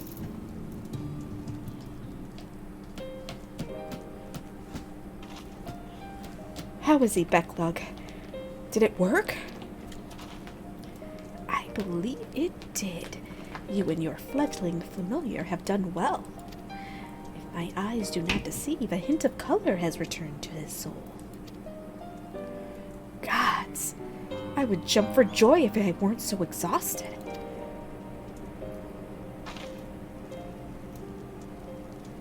We're so close now, Halric. As you are even now in the process of discovering, this magic asks much of the invoker. What you may not have realized is that the same is also true of the subject. As such, we must proceed with caution. However, with further treatment, I have the utmost confidence the boy will make a full recovery. What? He's chubby emu now? Really? A full recovery? Yes. Okay, don't die. Observing the reanimation of his stagnant soul has been most enlightening. I will need time to put my theories to the proof, but I believe I can fashion a spell to produce the opposite effect. That is, to induce stagnation, thus enabling our safe transport back to the source via Aurosite. A thought occurred to me about this treatment. Becklug has said when the soul is rendered dormant, the mind is separated from the body, that a person becomes incapable of interacting with the world around them. Does that not sound a lot like some of the tempered back in the source? Not really. It is the fate of most tempered to become slaves to primals, save in a handful of cases. Or am I missing something? If I can master this technique, the art of revitalizing the soul, I know of at least one in the source who could desperately use such treatment. Gabu! Gabu! Can we save Gabu? God, yes. Exactly. His condition is uncannily similar to Halric's, is it not? The only difference being that his soul was suffused with earth-aspected ether instead of light. It follows that if his soul is subject to a similar kind of stagnation, there may be a chance we can save him, right? Forgive me, but who is this Gabu fellow of whom you speak? I see. His condition does sound similar, yet there is much and more about the soul that remains unknown even to me. I say this not to discourage you, you understand, but to remind you that this is delicate work we do here, work requiring patience. And I've got to get Nashu down. Get down. Why are you being so bad today? Nashu! No, leave that alone. What is wrong with you today, Nashu? Just lay down. Lay down. Lay down and sleep. Sleep, baby. Yeah. That's okay. You can lay there. Oh, she's laying in Chewy's bed. I don't know if he's gonna like this if he finds out. Alright, now you chill out there. Okay. Of course! And as long as there is hope for the patients, I will devote whatever time is needed to see this through. But I refuse to spend that time in idleness. If it's all the same to you, I'd like to stay here with Angelo and continue with their treatment. The two of you should return to the Crystarium with Becklug and see if you can't make some headway with their newly posited theories. I would tell you to rest first, but I see you're not to be convinced. Ah, the fire of youth.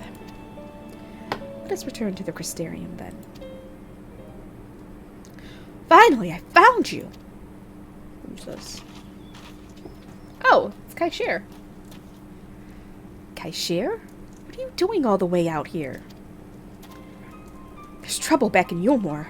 Lady Chai's beside herself, sighing, pacing, and the whole lot. Near enough begged me to go and find you. Sighing and pacing, you say? It must be urgent. I take it I will be returning to the Crystarium alone. Go on, then. It's not as if I have anything for you to do.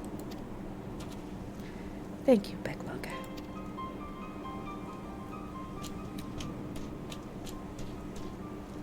Sorry for bothering you and all that, but she says the future of Yulmore is at stake. What's going on now? What is going on now in Yulmore?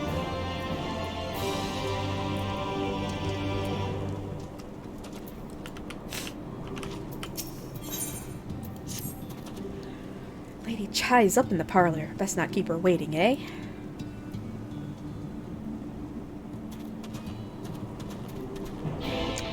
Off to Yulmore we go.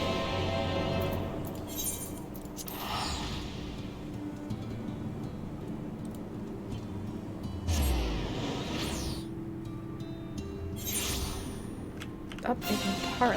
Oh, here we go.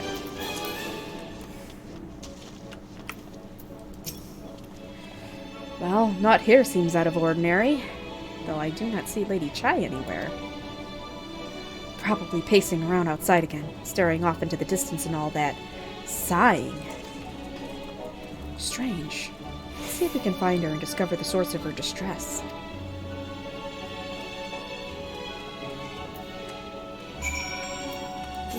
Where could she be?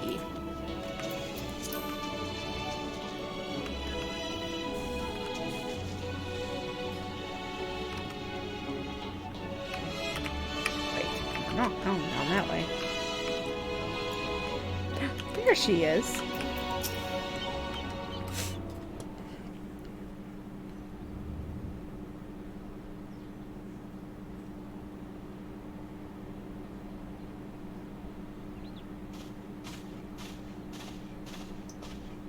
Thank heavens you're here.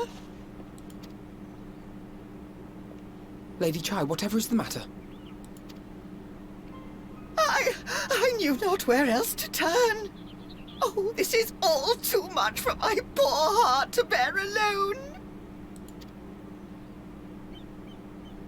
Alone? What of Master Chai? That is the very reason I summoned you. He's gone. What? What happened?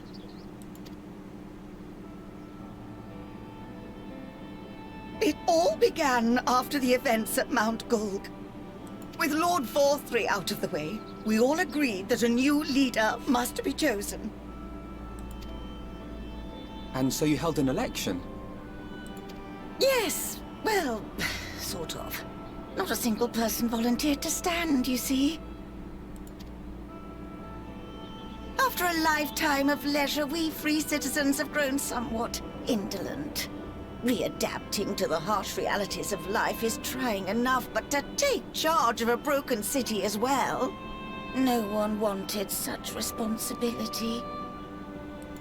Nevertheless, Yulmore could not well do without a leader, and so we decided that anyone and everyone should be considered a candidate. And after we cast our ballots and tallied the votes, the mayorship fell upon my dear husband. Well, given the manner in which he orchestrated the construction of the giant Talos, none could deny his leadership qualities. But even before then, he had proven himself at Daedalus Stoneworks, don't forget. He is more than qualified for the role. The perfect choice. Indeed. I told him as much when his victory was first announced. But perhaps I was too forceful in my attempt to encourage him. For shortly after that, he vanished without a word. Oh, no.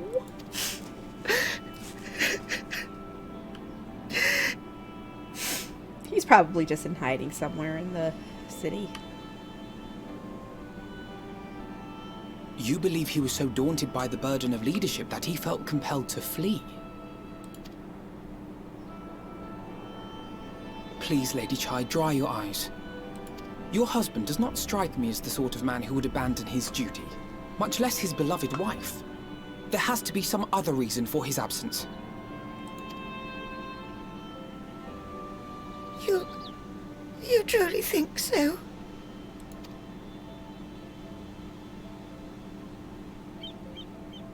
What about you? What do you think has become of my husband? Well, I don't know, but whatever it is, he won't have fled.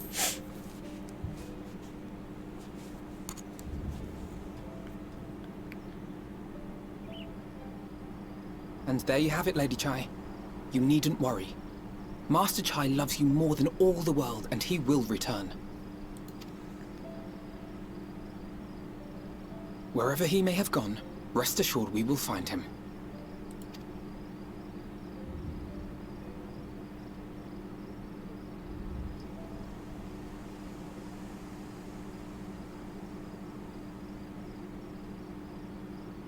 Thank you, my dear boy. You have set my mind at ease. I will trust in my husband and await his return.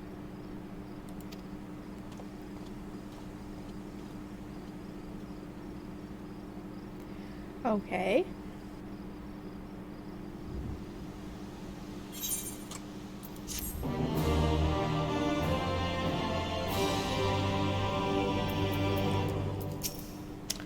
You know, Yulmore is nothing like I thought it'd be, but somehow I can't picture going anywhere else.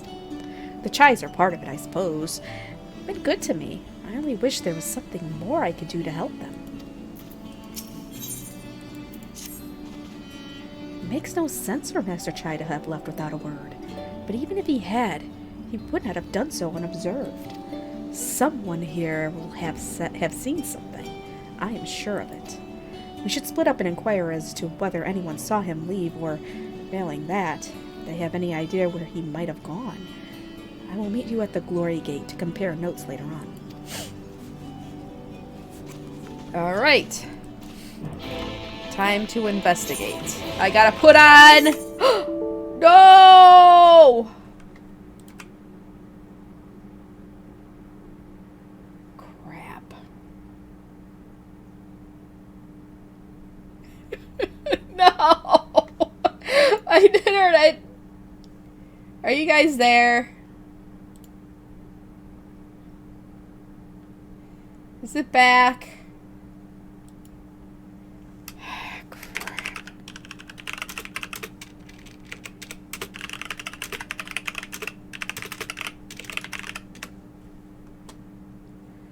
And we're offline.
Are we back? No, we're not back.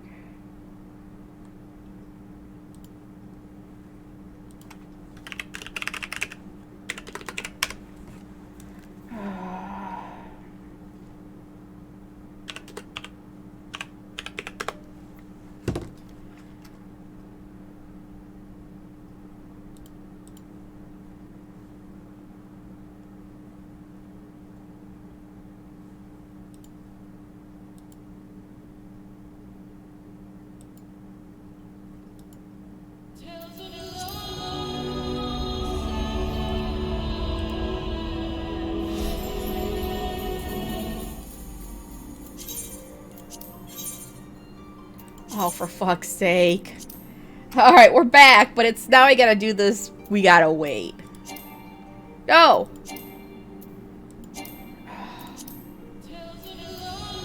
Ugh. Please wait and try logging in later. Alright, we gotta give it a second. Because when you get crashed out, it takes a few... It takes a bit to get back in. Just... Why is all the emails I get just spam? Let's see. Spam, spam, and more spam. Alright, let's try it.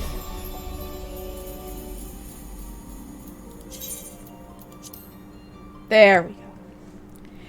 That was almost a disaster. Alright, I think I gotta do that whole quest again. Hopefully I don't have to.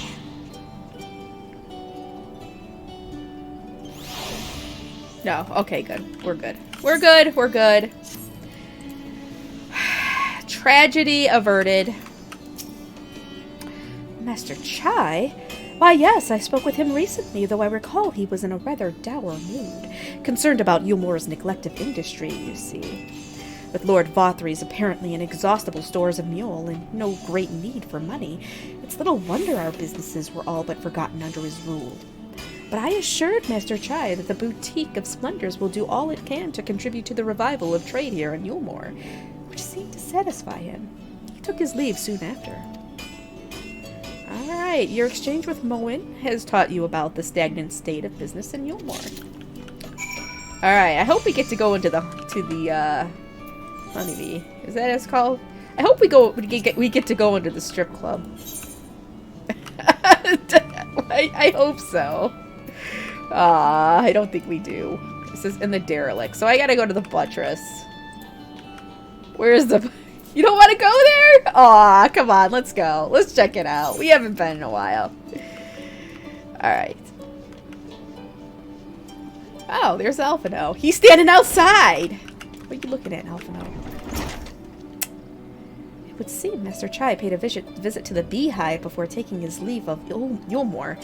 Unfortunately, the patrons I spoke with were too deep in their cups to remember aught else.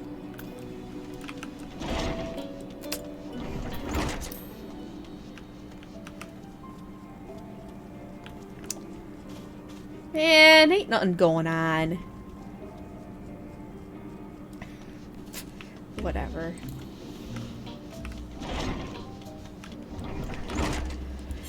Alright, we need to go to the buttress. Where is the buttress? Down here? No, that's the canopy.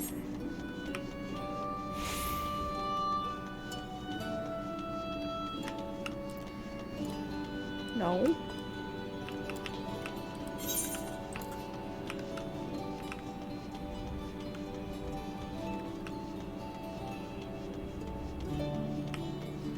Ah, here we go. Oh. The Glory Gate. Guess we're taking the long way. Ah, here we go. Looking for Master Chai, are you? Is something amiss? When last I saw him, he seemed ready to collapse from exhaustion. I insisted he rest and catch his breath, and we talked for a while. But his concerns over the city's defenses amongst other things. He made more than a few valid points. Many of our men are still recovering after your confrontation with Lord Vothry, and finding General Ranjit in a heap in the middle of the plaza shook us all to the core. The man commanded no small amount of loyalty, and some of our longest-serving soldiers seemed lost without him. Indeed, a number of them left. Not that we blame you, of course. Without you and yours, we would still be blinded to the error of our ways. Anyway, funding permitting, I propose replenishing our ranks with volunteers from the derelicts in Gate Town. We have a duty to protect not only Yulmore, you see, but the surrounding regions of Calusia as well, and I, for one, would welcome any man or woman willing to take up arms for that cause. Indeed, I told him as such, and he seemed relieved to hear it. It was on that note that he parted ways. He headed outside, as I recall. Your exchange with Cornen has taught you about the perilous state of Yulmore's defenses. Seems like Yulmore has a lot of problems. Wait, that's not a door. Okay.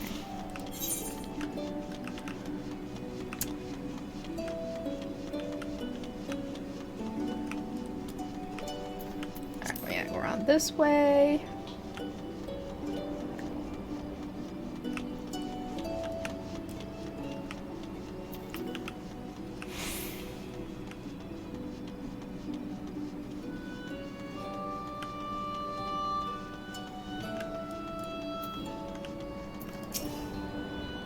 I recall a man fitting that description.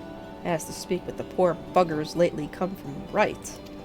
Said he wanted to know the state of things down in the derelicts. And you can be sure we gave him an earful. Lack of food, medicine, clothing. There was plenty to tell. We hunt high and low for whatever we can scavenge, and it's barely enough to fill our bellies. But folk here don't just want to survive, they want to thrive. When he heard that, he started mumbling to himself. Something about finding us work, I think. Fair play to him, though. Not content with having his ear chewed about the derelicts, he asked about the other settlements and all. After that, I can't really say. Looked like he was headed for Gate Town when I last saw him.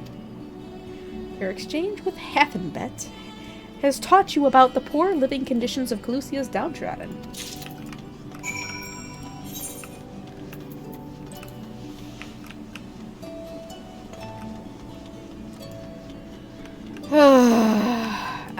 I don't know if we're gonna get... I think it's gonna be one patch per stream. As much as I don't want that to be the case, we're on a notable absence. And that is leaving us with 4 more quests after this. And it's already 3:15. It's just a lot of content. It's gonna take us a while to get through this. But if we do end a little early, maybe I'll pop in like a dungeon here or there or whatever. Like if we end kind of early, like it's 4 o'clock or whatever, I could pop in and do like the twinning for you today just so you can see it, you know, that stuff. Any luck? I got nowhere myself, but it sounds like Alphino might have. Ah, there you are. How did you fare? Have you learned anything which might offer a clue as to Master Chai's whereabouts? Well, you know, they keep it, like, they actually started putting more and more of their budget, dedicating more and more of their budget into the actual MSQ and the storyline and stuff, so it's no wonder the quests and patches are, like, longer.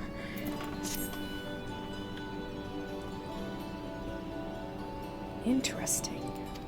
He apparently paid a visit to the Queen Bee as well. They discussed the possibility of granting admission to customers from outside Yulmore, an idea to which the proprietor was surprisingly receptive. Sounds like he's got big plans for the place. Yulmore, I mean, not the Bee. Perhaps. But the question remains, where did he go after leaving the city?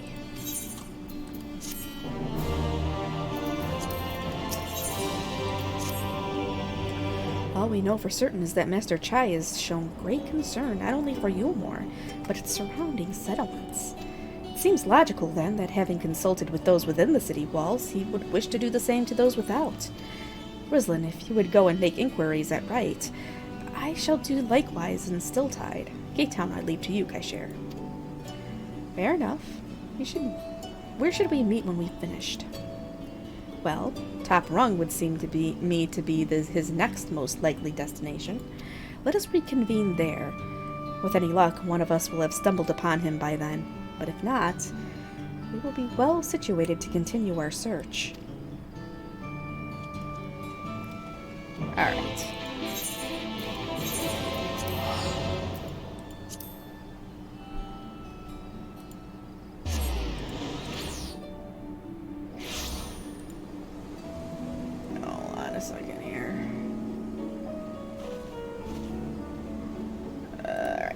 Okay.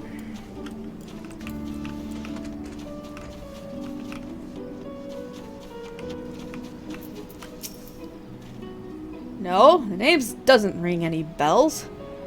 There was a rather dapper-looking Mistle gentleman here not long ago. He wanted to talk about relations between Wright and Yulmore, or rather the lack of them. We lost a great many people to their promises of mule and the chance of a lavish life among the free.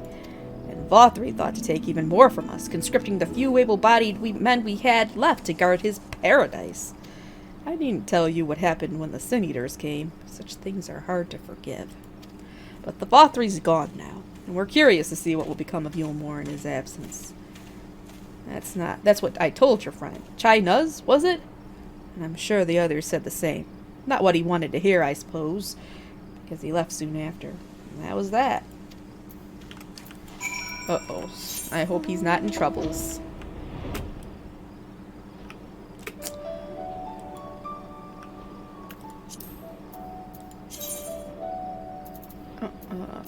No troubles here.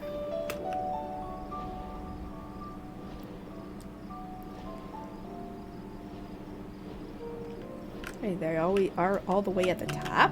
I guess so. Top rung.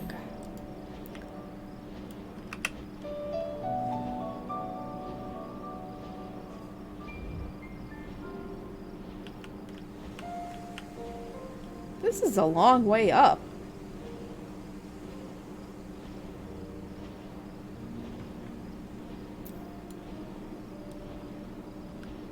Ah, look at Mount Gould.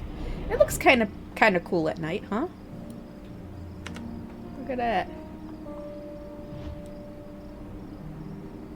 Pretty cool. Well, I won't die. You don't die from fall damage unless you're in battle.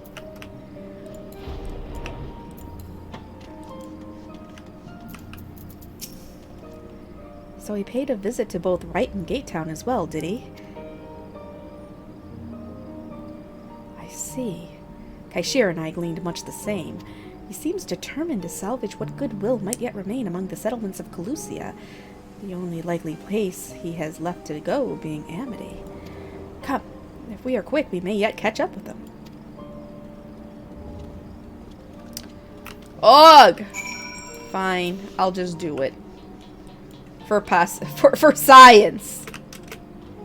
Nope, can't jump down. It won't let you jump down. Well, I tried. Damn invisible walls.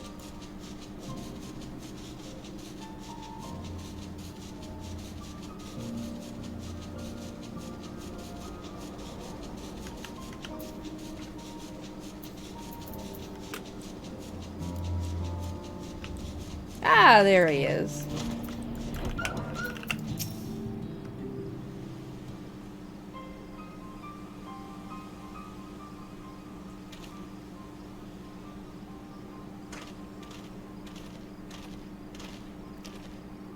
Rislin, Alvino, Kaishir, what are you doing here? We might ask you the same, Master Chai. We have been looking all over for you. Looking for me? Whatever for? Lady Chai has been nigh inconsolable in your absence. She claims you disappeared without so much as a word and bade us return you to her side. What blazes are you talking about?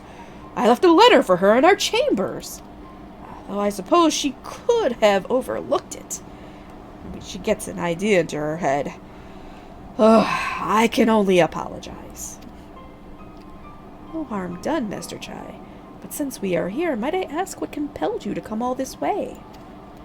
We were told you had been elected mayor, and from what we have gathered from the nearby villages, you have been inquiring about the people's grievances. Is it safe to assume you mean to take office? No, let's not jump to conclusions. I did seek to learn about the problems faced by the people of Calusia. That much is true. But I am by no means sure I am the man to solve them. Tackling our many challenges will require resources, and until I have secured them, it would not be right to assume the role of mayor. I see. And you believe said resources can be found here? Indeed. People's grievances are many, but in the course of my inquiries, I have already met with several individuals willing to lend their aid in addressing them. However, there remains one individual crucial to my plans, a man whose counsel might yet make a mayor of me. With respect, such forethought is, in itself, proof of your suitability. The city needs you, Master Chai, and I am certain this man of whom you speak, whoever he may be, will reach the same conclusion. For what little it is worth, we will vouch for you should he require convincing. We believe in you, Master Chai. I don't know what to say. You don't need to say anything. You've got your actions to speak for you. For as long as I can remember, all I ever wanted was to make it into Yulemore. But that dream's gone now. Burst like a bubble. Or a boil, more like. Anyway, outside of repaying Master Alphino, I haven't had a clue what to do with myself. Spent most days in a daze. But you've been running up and down, trying to find a way to fix this mess for everyone. And I reckon you can do it. You got this lot up Mount Ghoul, didn't you? How hard could marrying be? You're going to steer Yulemore to a better future. I know it. And I want to help. Properly help. Do something that makes a difference. I don't know what it is yet, but I'll work it out on the way. If you let me come with you, that is. Give me entirely too much credit, the lot of you. I can't deny it gives me heart. Come on, let us press on together.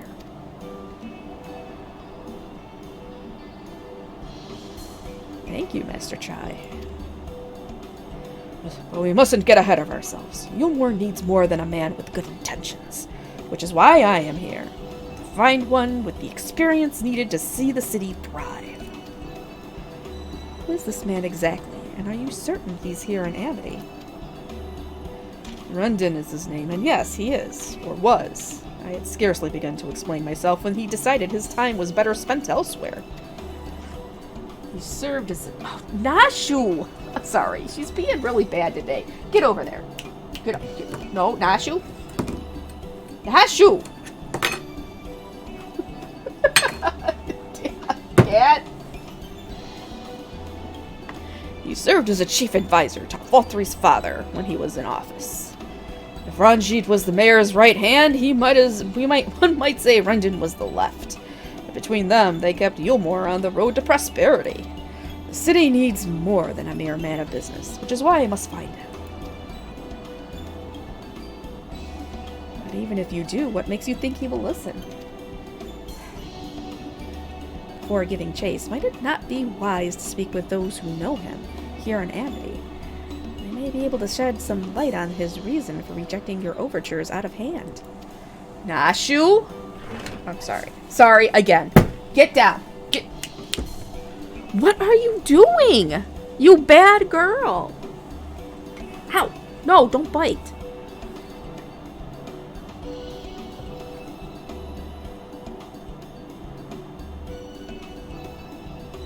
Alright. Now, No! Don't bite! What is wrong with you? You bad kitty. She's just been a complete handful today. No, you sit down. Nashu? She's looking up there. She's looking up at my shelves. Chewy's being good today. He's just, you know what? I bet you it was Chewy who got that mouse. Because he just looks completely chill. Like, he's like, I'm good. I got it out of my system. I'm gonna be good for at least a week, mommy. I don't need to be a butt. I did good. Nashu's just all over the place. Get down. Come on.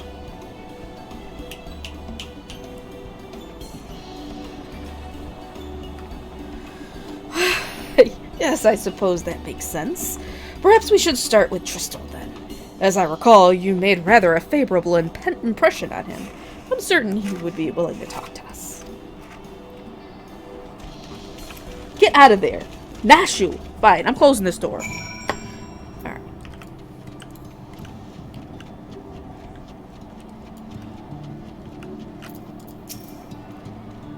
Greetings, friend. And to you too, Master Tri. I presume you are here to ask after Rendon? I couldn't help overhearing your earlier exchange. Yes, well, with Vothri gone, Yulmore wants for a leader. Should no one rise to the challenge, the city could very well collapse. I came here seeking Rendon's counsel, in the hope that he could build a better Yulmore together. And that is still my wish. But given how abominably you were, mistreated there, I will quite understand if you choose not to help. Are you done in there? Come on. Worry not, Master Chai. I bear no grudge against you or the people of Yulmore, and I would not see you suffer for Vothri's villainy. As you no doubt gathered from your meeting earlier, Rendon can be rather uncompromising. He has his principles, you see, and little patience for anyone he deems less committed to their own. Your desire to right the wrongs of your past, of Yulmore's past, is quite admirable, but I fear the guilt you bear on the city's behalf works against you. I can see it in your eyes and the way you carry yourself. It goes without saying, he sees it as well. You must let those feelings go, Master Chai. Be more assertive, commit to this course, and prove to him Yulmore has the resolve to change. The resolve to change. I believe he was heading towards Pit 8 when he left. If you plan to go and speak with him, I suggest you be firm and clear in your intentions. Very well, to Pit 8 we shall go, and I will not take no for an answer. Nay, not even a maybe.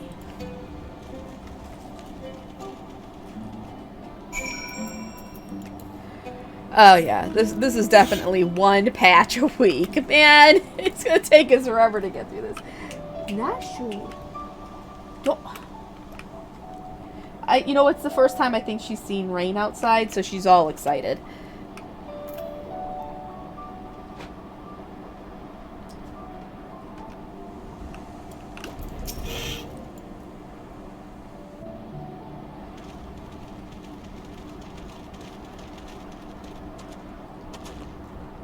Well, well, it's you again.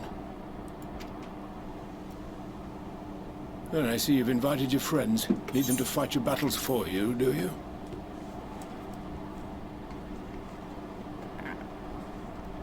I didn't invite them, as it happens. Though they are indeed my friends. Well, not only mine, but every true Yulmoran's. They are the ones who awakened us to the truth. To Lord Vothri's villainy. The famous warriors of darkness. Are they now? Yes, they are. It would be no exaggeration to call them our saviors. We owe much and more to their kindness, but we cannot depend on that kindness forever. To do so would be a little different from entrusting our affairs to Lord Vothri. Nay, we must learn to stand on our own 2 feet. And I would have them present to witness my attempt. Hear, hear, Master Chai. Your sentiments are admirable. Yet admirable sentiments do not a nation make.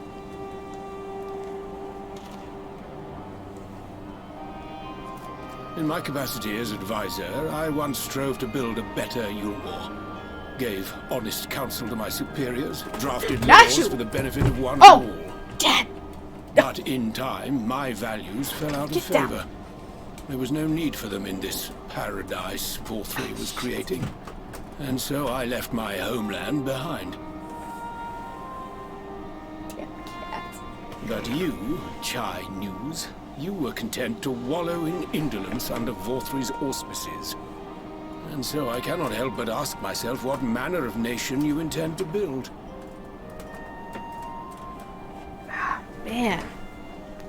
She almost knocked the second monitor over. I can offer no simple answer to that question.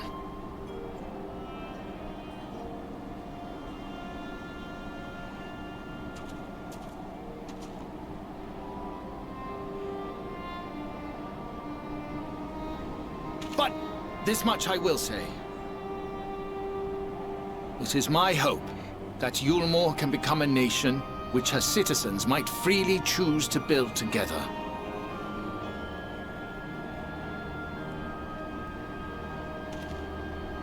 A great many people, myself included, flocked to Yulmore seeking sanctuary. The alternative being to live in fear and die in pain. Seemed an easy choice. And sanctuary we found. As much food and drink as we could ever want. Secured at the cost of the surrounding villages.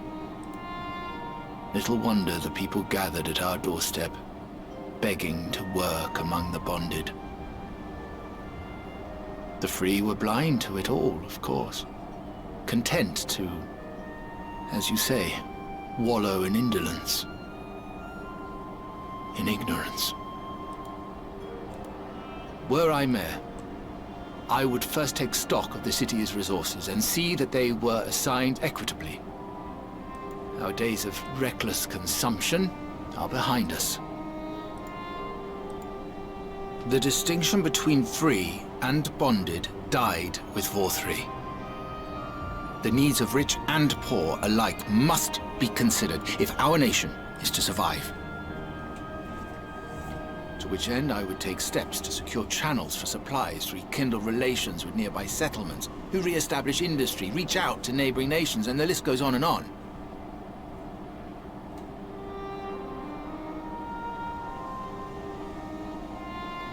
But I am no ruler, nor even a politician.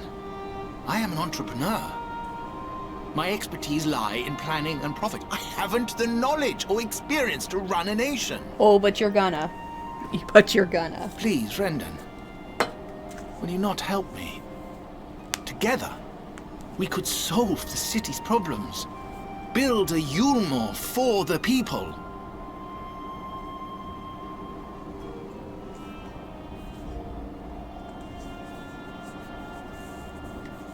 A Yulmore for the people.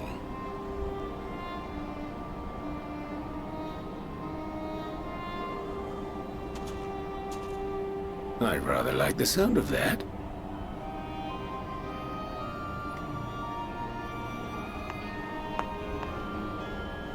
But before I offer you my counsel, I would be certain of your ability to perform the duties of office. You would? You ask me to help you solve Yulmore's problems. At first, I would see you solve one on your own. Accomplish that, and you will prove both to me and the people that you are a man worth following.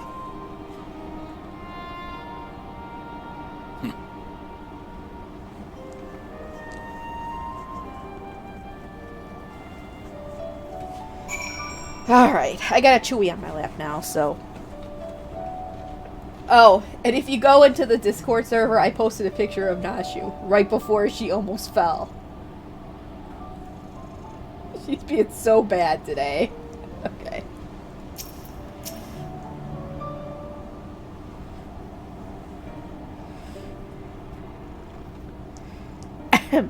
Right then. Is there a particular issue you would have me resolve? You seem to have conducted an assessment of the problems Yulmore now faces.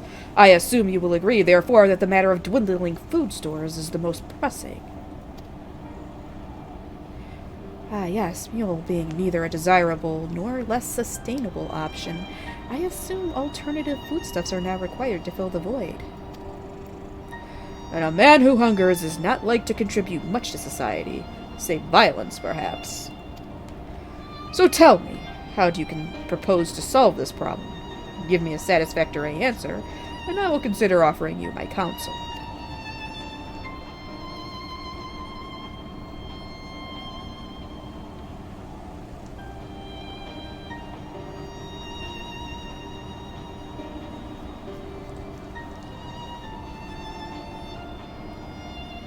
A combination of measures would seem to be in order.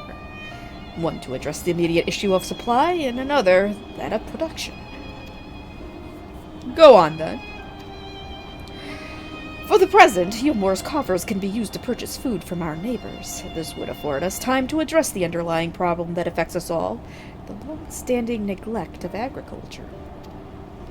The villages that once served as sources of trade for foodstuffs must be repopulated, their means of production restored. This assumes, of course, that we can rekindle relations with our neighbors, guarantee security and stability in the region, and most importantly, find people willing to leave the city and take up the rebuilding effort. My. You think of all that by yourself, did you?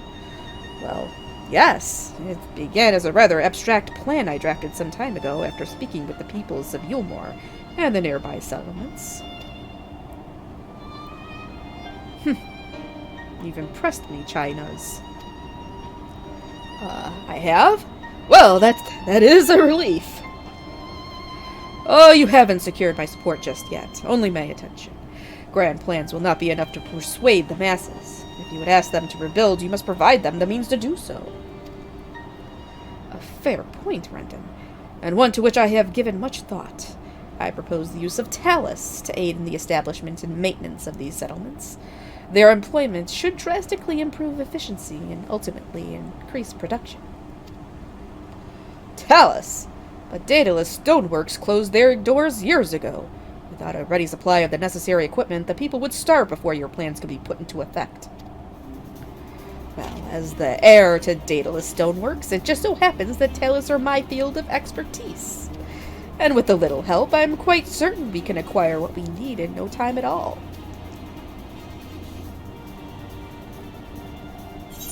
I guess that's it. Chewie, why you biting? My cats are being butts today. All butts. You're being a butt. Don't bite.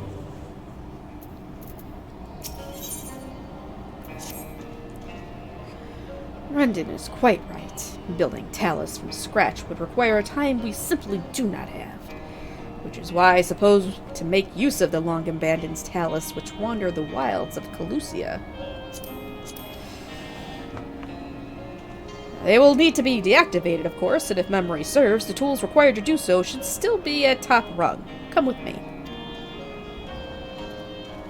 Chewie, get your butt. Oh.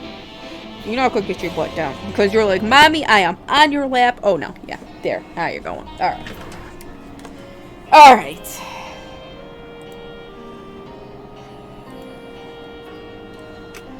Alright.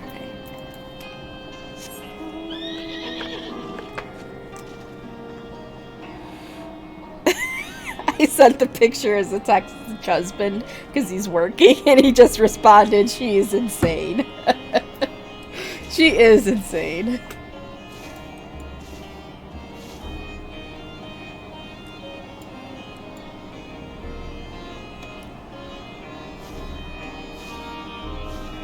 So we're on finding good help. Alright, we're slowly getting there. I think we're gonna see the twinning today. We're gonna see the twinning. Fortunately, I don't think I could do the quest lines for the dungeons again as a new game plus. Even if I could, we're already in the middle of one. So you're just gonna get to see the bosses and the zone and stuff.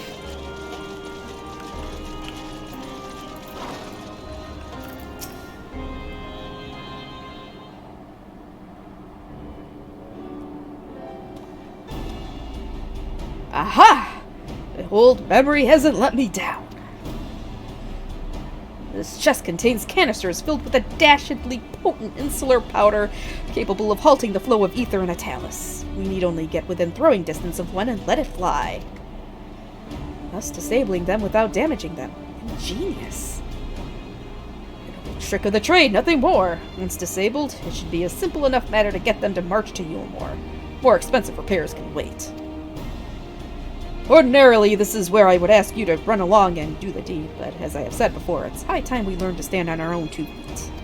Thankfully, throwing canisters to something even I should be able to manage. Come off of it, Master Chai.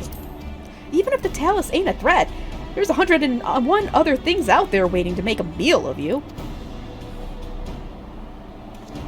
That is may be, Kaishir, but Rendon tasked me with solving this problem.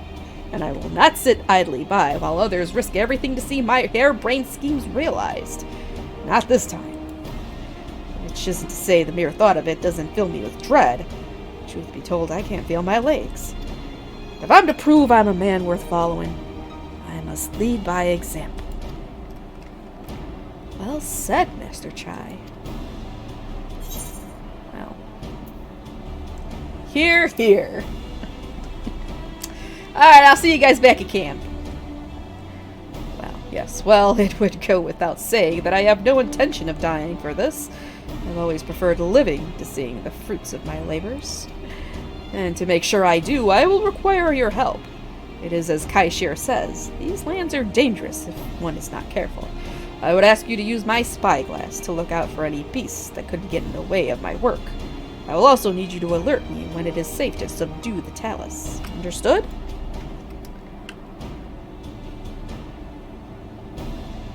Good. Let's be off to the quick way. Through the north gate. Let's see if we can't find a suitable vantage point for you.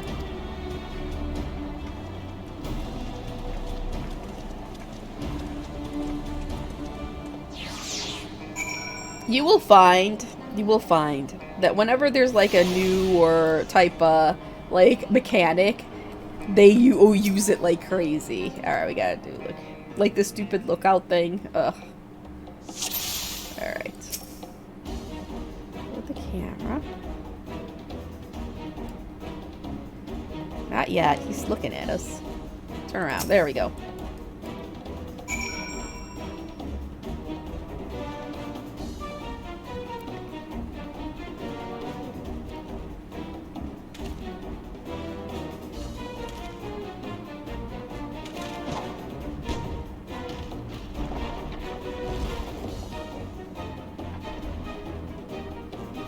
I did it!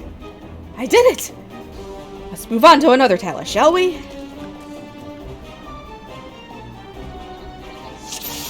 Uh-oh.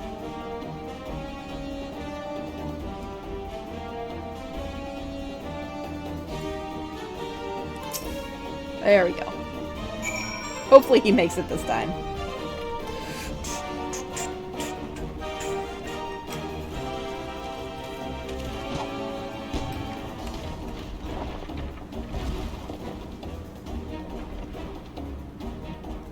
I do believe I'm getting the hang of this.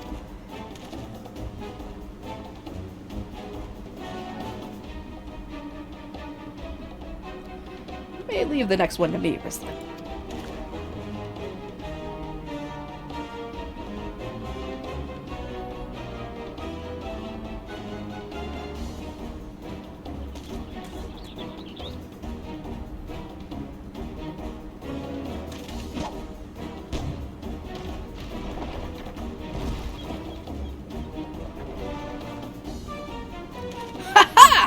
Well, that should do it!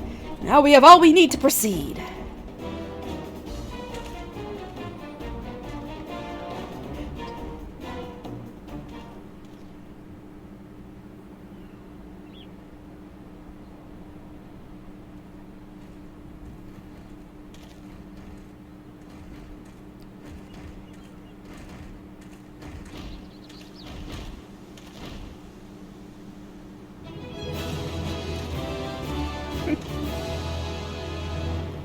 Alright.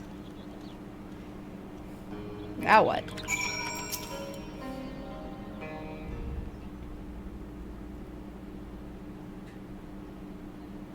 I can scarcely believe it. It was a reckless, foolish plan, but somehow it worked.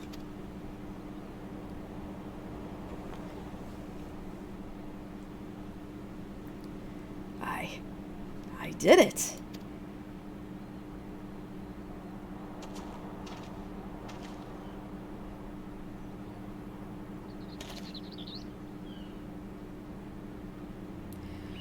Mr. Chai, I believe I owe you an apology. Your plan to replenish Yulmore's food stores showed forethought and sound judgment. What's more, it is plain your time at Daedalus Stoneworks has equipped you to lead, as evidenced by the extraordinary company you keep. You, sir, are more than qualified to be the next mayor of Yulmore.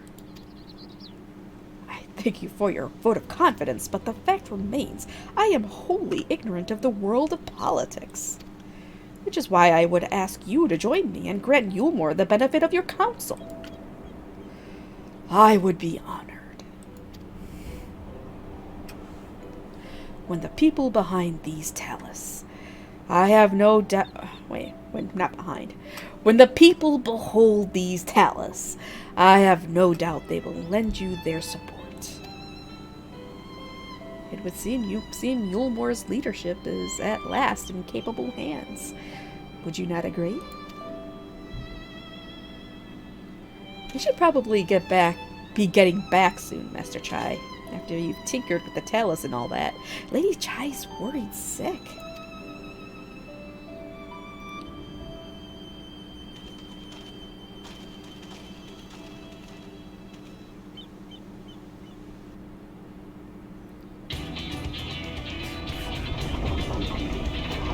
I like the funky twang of this song. I dig it.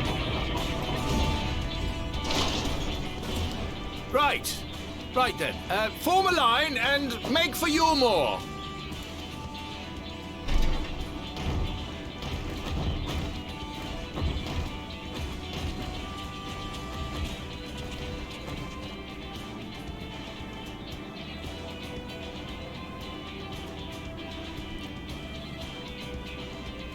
That's a bit of a haul, though. Why can't they just pick them up and put them on their shoulders and walk?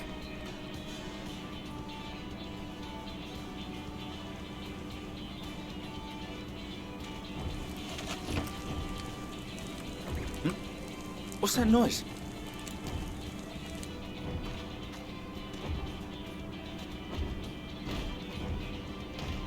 Wicked White! Runaway Talos! Call the guard!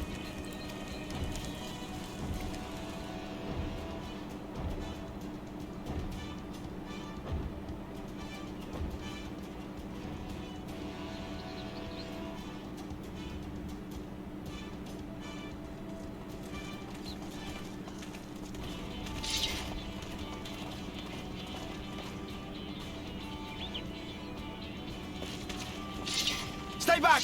All of you!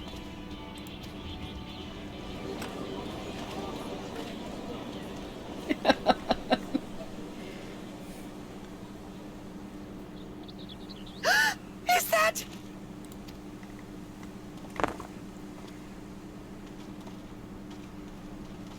Darling, you're back.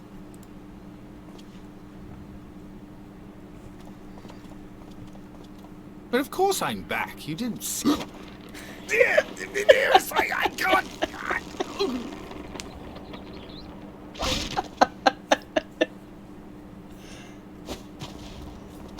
Oh dear. Poor Chai does. He's gotta be healed.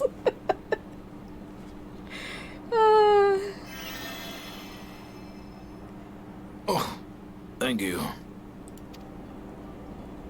I'm sorry, my darling.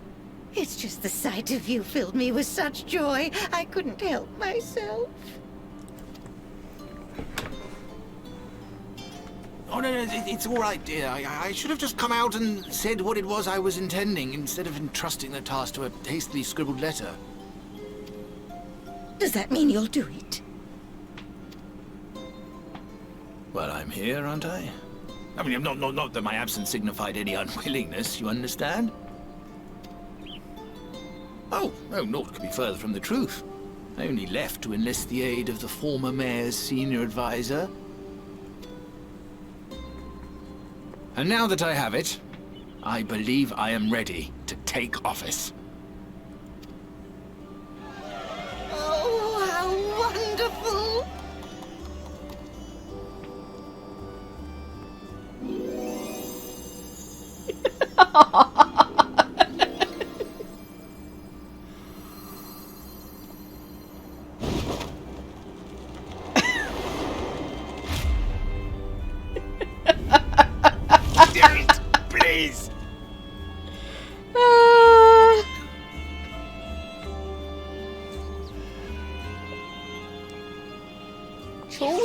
Why you copy like this? Why you like this, Dewey? Doodle. It was quite a reception. One Master Chai will struggle to forget. More seriously, the arrival of the Talus has seized the public's attention. Once word is spread around Newlmore, it will be that much simpler to gather one and all so that Master Chai can make his inaugural address.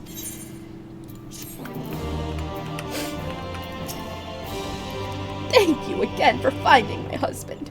I confess I was not expecting your return to be quite so grand. That dear, sweet man. He's going to make the most wonderful mayor. I just know it. Oh, my ear. Hold on. Gotta pop it back in. It's popped out. It's gotta get it. Oh, yeah, I can pop back in. Alright. Oh.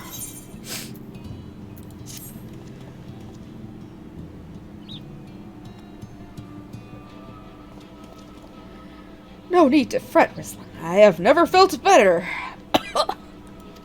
And, not at all overawed by the prospect of addressing the assembled masses of Newlmore.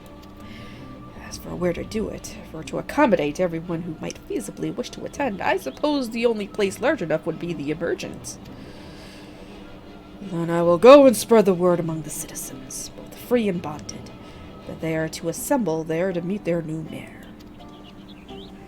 You there, Kaishir, was it? Would you go and inform the residents of Gatetown and the derelicts? Of course I will. Good lad. I will let the guards know not to bar the way to Thothri's chambers. It goes without saying that I expect the Warrior of Darkness to attend, assuming she's available. Might as well see it through to the bitter end, eh? The doorman at the Crown Lift will show you up.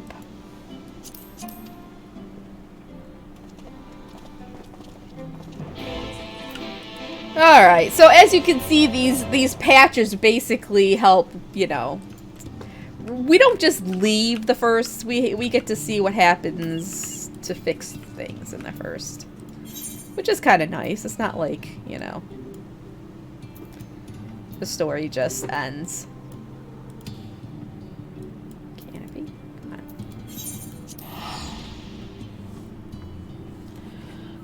Chewie, stop chewing on that plastic, cat. Oh, he's so bad. He chews and eats plastic and then throws it up. These cats are killing me today. Killing me. Stop. Chewie. Stop it. Ah, yes. Master Chai told us to expect you. The Emergent is already filling up with people of all persuasions. Free and bonded, citizens and non-citizens. But for you, our honored guest, we have reserved a place at the front. Right this way, miss. He knows he's a bad kitty. He's waiting for me to not watch anymore.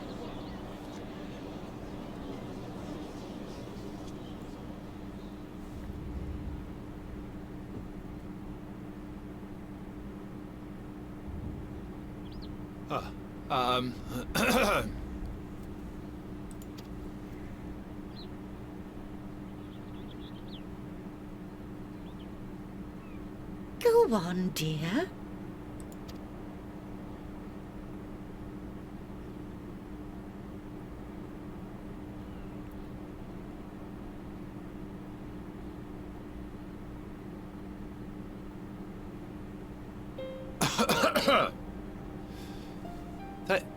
Thank you all for gathering here today.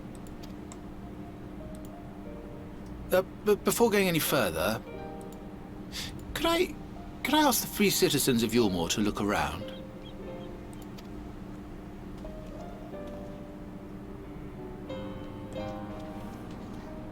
Tis a sight none of us would ever have seen under Lord Forthry's rule. Not only do we stand in the familiar presence of those we once called the Bonded, but today we welcome the peoples of the Derelicts and Gatetown too. Today we welcome the Warriors of Darkness, come to bear witness to Yulmore's new beginning.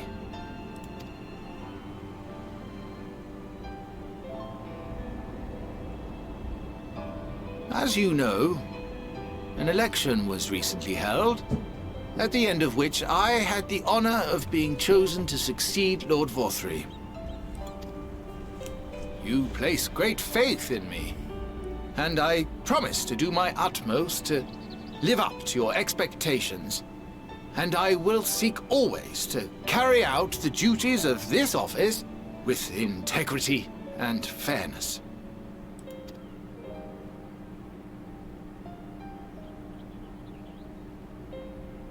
Always, I say, but not forever. Let it be known that I do not intend to hold this post indefinitely. I consider myself but an acting mayor, who will serve only for the interim, while Yulmore is reshaped according to a new set of values. Get down. Sit down, bad kitty. Sorry. I'm sorry. The cats are nuts today. I suspect it has to do, they're still high off that mouse. They're still high.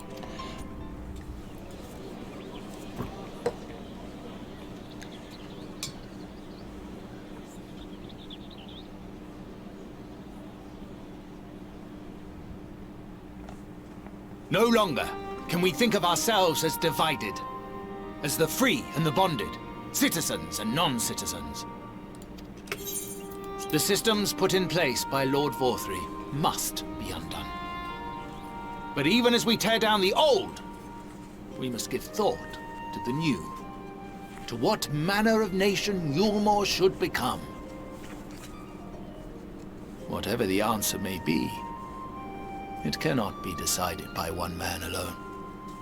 And so I propose that an open forum be held, that we might all discuss how best to strive towards a better future. However, there can be no talk of the morrow unless we first address the issues of today. Sorry, she just jumped on my legs under the desk with her claws out. Securing sources of food, rebuilding relations with our neighbors, re-establishing industry. There is much and more that needs to be done.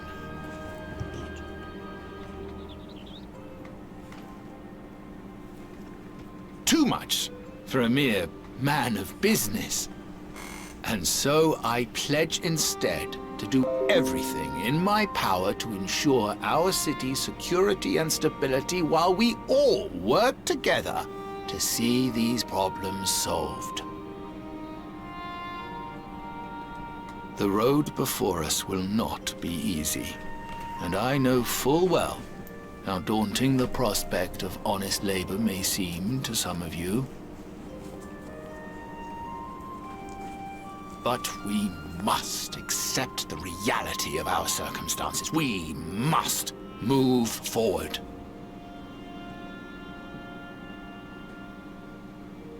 This much we owe to ourselves and to the brave heroes who risked their lives to bring back the night.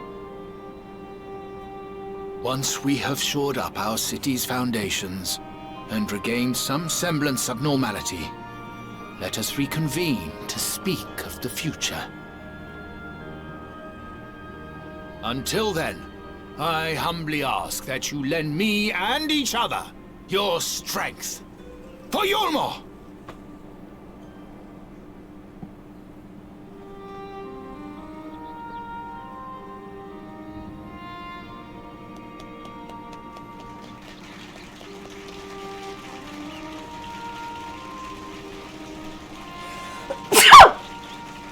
Oh. Sorry. Sorry, excuse me. Oh.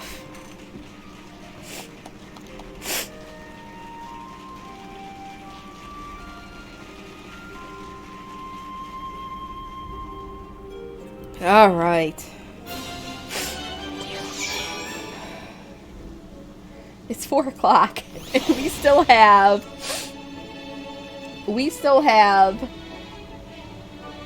one more quest to do. Well and a half. Oi! Oi. Alright.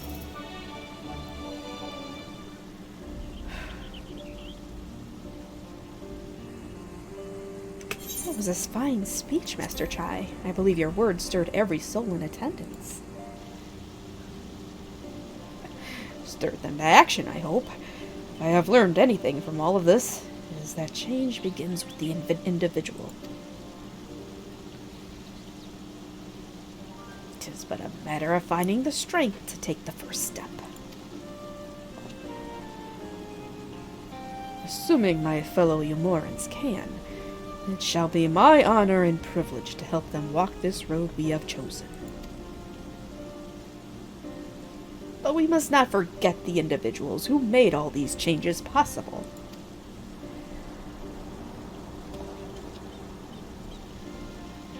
Were it within my power, I would carve a tribute to your heroism into the very stone upon which this city stands.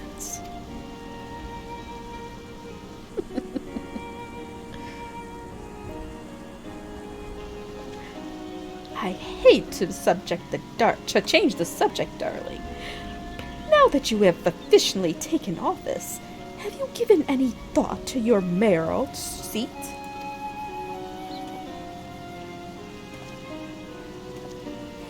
We will not be moving into the emergent, dearest. It's too big for one thing, and too far from the people for another.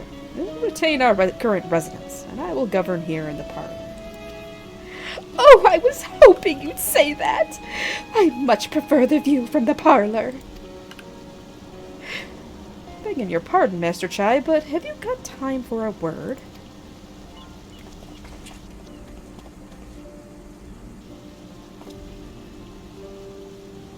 Yes. Yes, of course, Sir Ethan? Bet? Aye, that's me. I liked your speech. But there's folk outside these walls as don't even have enough food to last till tomorrow. And more who are counting their crumbs. If you have a plan to change that, I want to help set things in motion. And we've much to discuss. No sooner do I take office than my work begins in earnest. Well, I suppose I brought it upon myself. Thank you again for your help, Rislin. I hope to see you again before long.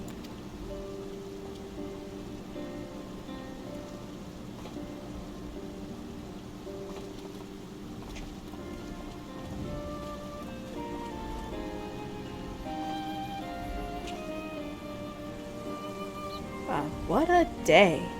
I don't know what it means exactly, but I do know I've got plenty to think about. I sense we all have a great deal to consider. I had resolved to remain here until such time as Yulmore's future was secured, but it is clear to me now that the city is in capable hands.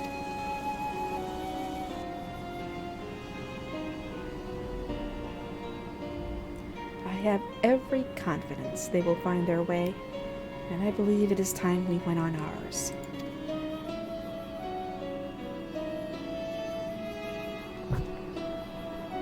Chewie, get your butt down. Get your butt down, Chewie. No, get your butt down, Chewie. Get over there. Over there. Now sit. Sit. Yeah, sit. Ow! Don't bite! Guys! What is going on with my cats today? I don't know what's going on with my cats. Alright, there. So Alphino's leaving too, is he? Seems like everyone's moving on. Everything's changing. I've been thinking about what I should do in all this. Like I told you, I spent most of my life dreaming about living here with my friends. Paradise. The paradise is gone, but something better's taken its place. And I reckon I want to be a part of it. This Yulmore for the people Master Chai's been going on about ain't gonna build itself after all. Not that I'm much of a builder. Me and my friends will find a way to make a difference, though. Help keep things changing for the better. A far nobler dream than the one to which you clung before. And one I am Oh, what is going on? And one I am happy to say we share. Whatever path you choose, I will pray for your success. Hold on. Cats are after something. I better make sure I'm not out. What are you guys doing? Huh? Are you guys chasing another mouse? What?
conundrum! The conundrum has been solved. I know why the cats were going nuts. There was no food in the bowl. Usually I have at least some dry food out for them between their regular, morning and their breakfast and dinner. And it was completely empty. Those little piggies ate it all. And so they're going nuts because they're hungry. Alright, hopefully this will solve all the problems with the hungry kitties. Well, when you put it like that, there's no going back now, is there? We've got a few ideas on how we can do our bit. Just a matter of taking the first step.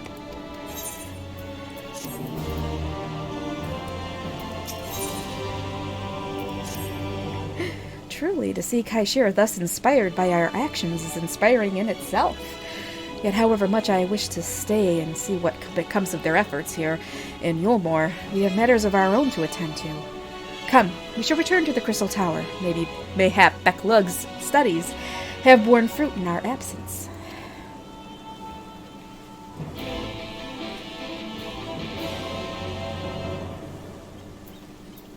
Alright, back to the Crystarium.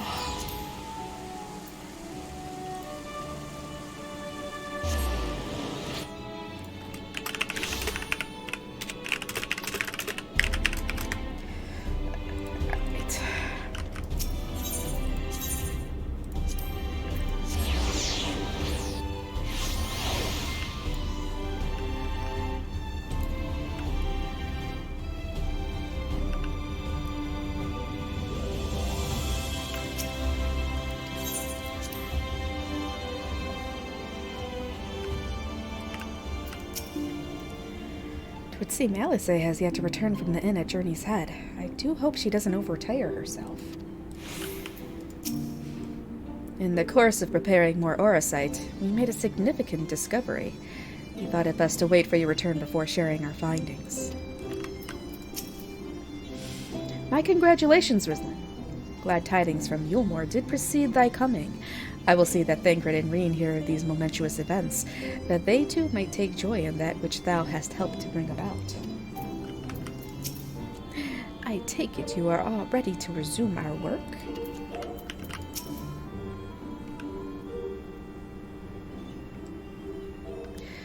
Welcome back. We are given to understand a new mayor has taken office in Yulmore. Indeed. Our good friend Master Chai was elected by popular vote, and, after some considerable soul-searching, chose to accept the post. It is a shame you weren't able to attend his inaugural speech, though I have no doubt you will see more of him in the future. But tell me, how fared you when preparing the White Auracite? Our work did not proceed quite as expected. In your absence, we had a frank discussion on the principles of soul transference, and concluded at length that white auracite was ill-suited for our purposes. But, Urian J., did you not say that, compared to the messy soul of an Ascian, the stone could house one of ours with ease? That I did. And armed as we are with Beklug's invaluable insight, 'twould indeed prove a trifling matter, were we to disregard the inviolable link twixt mind and soul. A link which would, we did belatedly realize, be weakened most perilously in the process of rendering our souls dormant, as auracite doth require. Thus the shedding of these fleshy simulacra, and the surfeit of ether which compriseth them, would in all likelihood deprive us of our psyches as well. What did he just say? I don't know if I processed any of that. It would theoretically be possible to channel your minds into the auracite instead, but we would more than likely sacrifice your souls in the process. Which is why we have abandoned that plan, and instead devoted our time to finding a means by which mind and soul might be transported together. And we are no closer to a solution than when we first began. It is a vexing conundrum indeed, but one for which the Crystal Exarch has posited a most intriguing solution. When our discussions turned to the transference of memories and the psyche, I could not help but be reminded of a technique with which I have personal experience. Rislin, do you recall what we learned of my eyes from our encounter with Doga Inune? I speak of the royal eye of the Allegan imperial line gifted to my forebears through the blood and memories of the ancient Allegans. It is by this gift that I am able to control the Crystal Tower. If we were to gain an understanding of the technology by which the Allegans were able to accomplish this transference, perhaps then we could keep mind and soul together. Imagine, if you will, a device like unto a soul crystal, replete not only with our worldly memories, but also the bountiful energies of the soul. That is our current avenue of investigation, and we will follow it wheresoever it leads.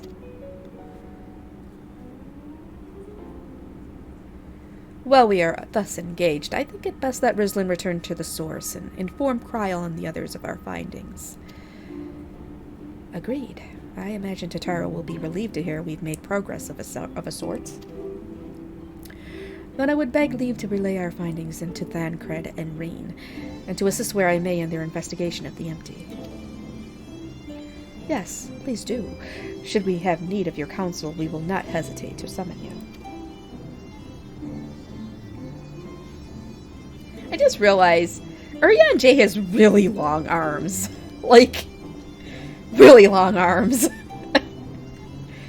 Give our regards to Tataru, won't you?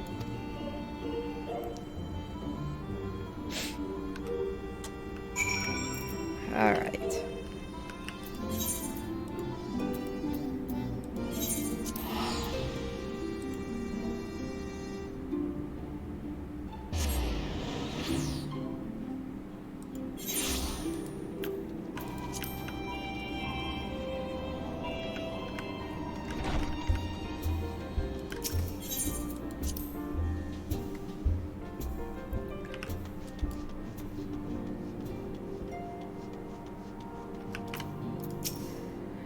Rislin, you're back!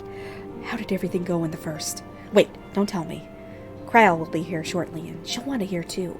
She's just tending to the others. Their bodies, I mean. Gods, I don't think I'll ever get used to saying that. Anyway, you can tell us everything the moment she gets here. Upon speaking with Tataru, several cutscenes will play in sequence. It is recommended that you set aside sufficient time to view these scenes in their entirety. Alright, here we go! Here we go, you guys! End of, Ow, that hurt. End of chapter! Or end of patch. Yes, movie time.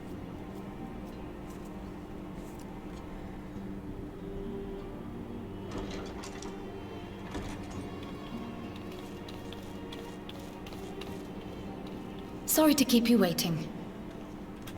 Better. Let's just get it to go to auto. I've carried out the treatment as per Master Matoya's instructions. It should slow the destabilization of their corporeal ether quite significantly. But tell me, how fare our friends in the first?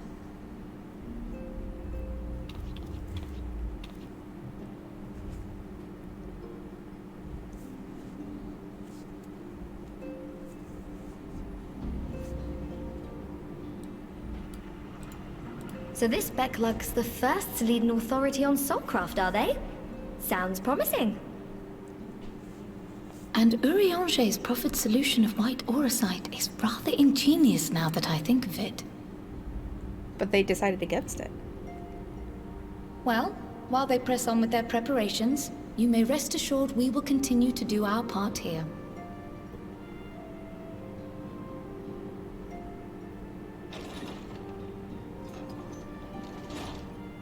Oh, you're back. Justinian! Yes!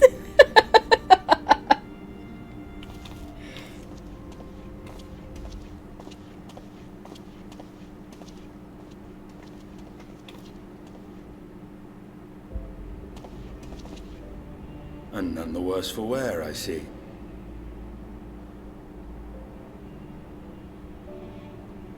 Estinian! Oh, thank the gods! We've been worried sick. Did you lose your link pearl or something? The situation in Garlemald has become more complicated. I was making my escape from the capital when I ran into one of yours, Riol. He thought it best we come straight here. More complicated how?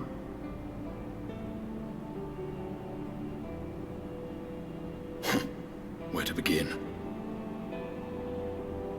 After entering the Empire via Razat Han, I went about my mission of investigating Black Rose.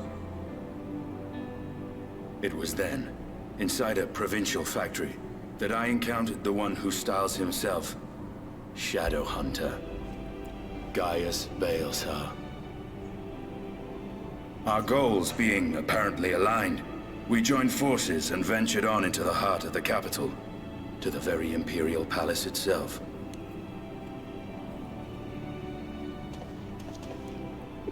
There, we found a man whom all assumed dead.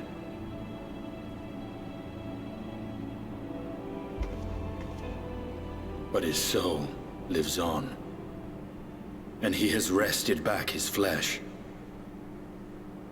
Zenos ye Galvus. Gasp. Stop it. Nor did the surprises end there. For no sooner had we arrived than he murdered his sire in cold blood. The Emperor is dead. This sent Gaius into a rage, and he charged in, blade drawn. Uh-oh. What's wrong? Echo time.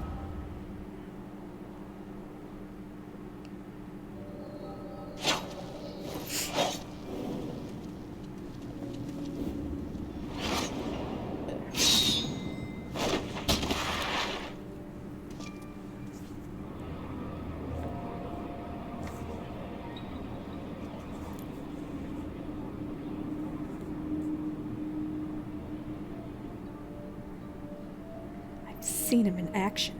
His body, at least. You will not best him alone. Nay, death will not come easily to that thing. If you would join me, then by all means. But what good will it do?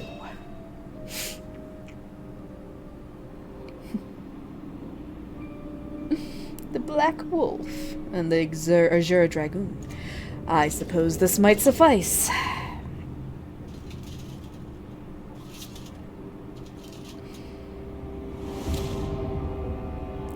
Come, then.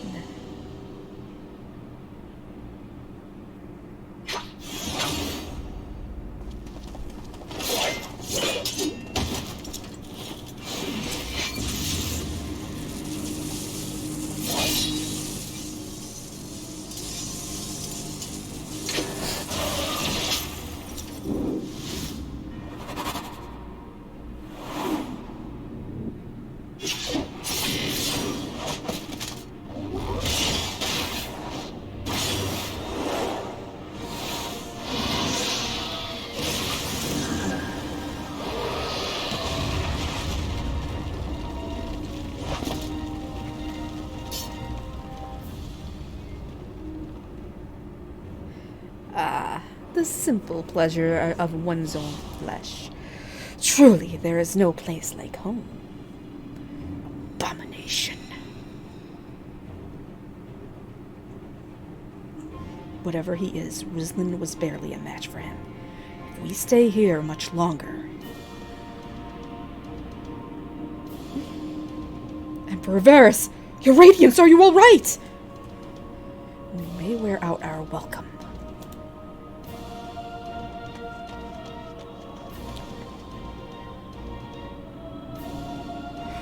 Your Radiance! No! Must even the most middling of sport be spoiled? The world conspires to bore me. But I have no cause to remain. I leave these vermin to you. Zenos!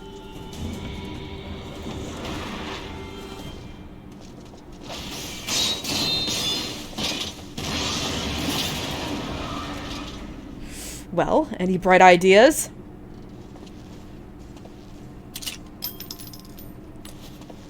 Just one.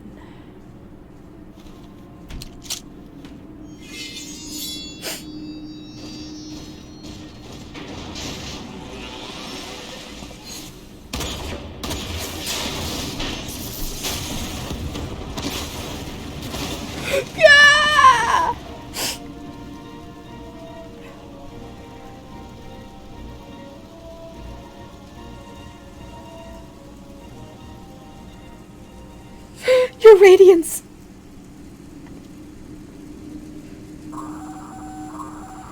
The intruders have taken flight. I repeat, the intruders have taken flight. Deploy all available Magitech armor. We cannot let them escape.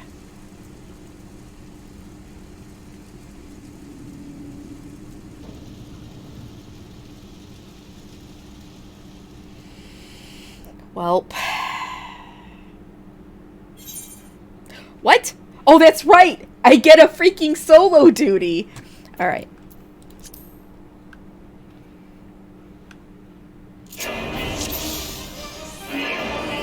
I get to play as, what's this? Oh boy, here we go.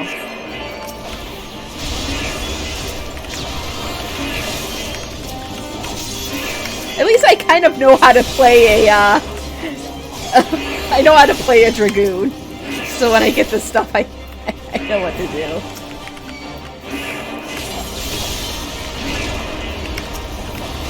When I first played this, I had no idea.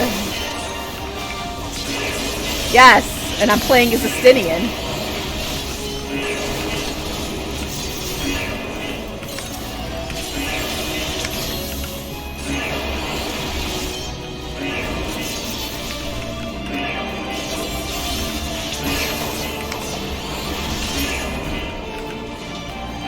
Gotta keep moving, gotta keep moving.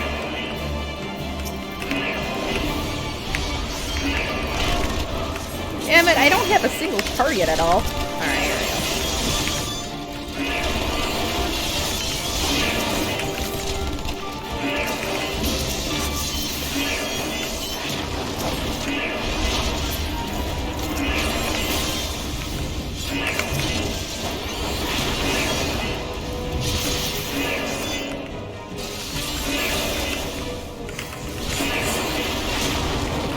Kind of wasteful. I'm doing this. I'm doing the AoE attack on a single target. Oh. Oh, I gotta take these two out now. Oh, Gaius is doing it.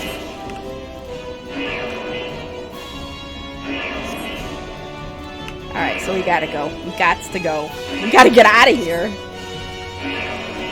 Damn, how come he's running so much faster than me? Make ourselves easy marks by moving together. I suggest we split up. Okay, we gotta split up.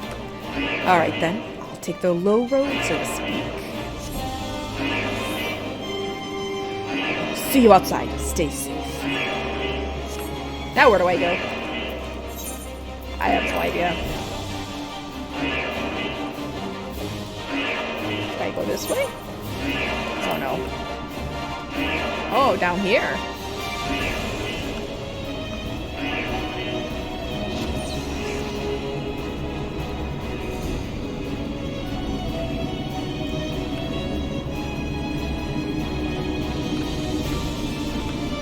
I do need a map. I can't function without a map. Well, well. Someone's been busy. It's another Ultima weapon. Who's that?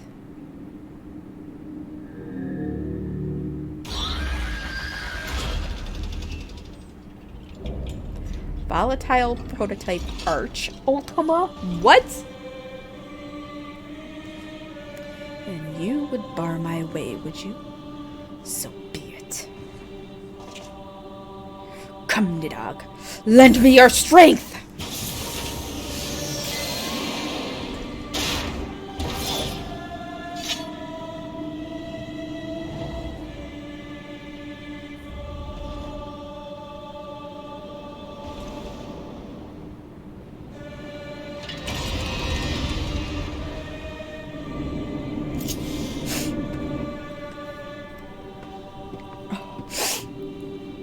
Stupid ear. Okay, what's this? Elmorn.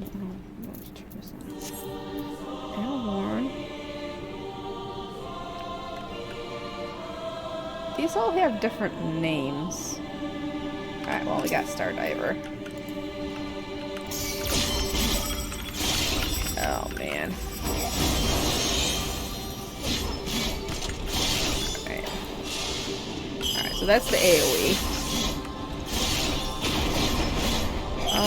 Okay, that's that. Alright, so I only need that one. Drop.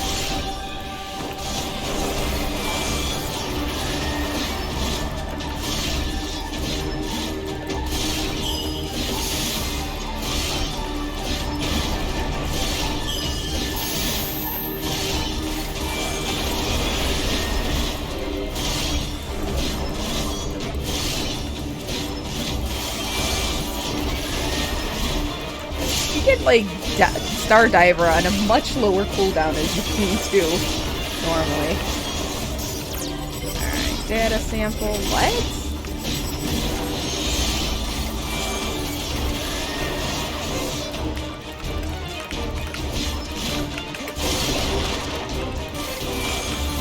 No! Gary. Freaking dang animation lock.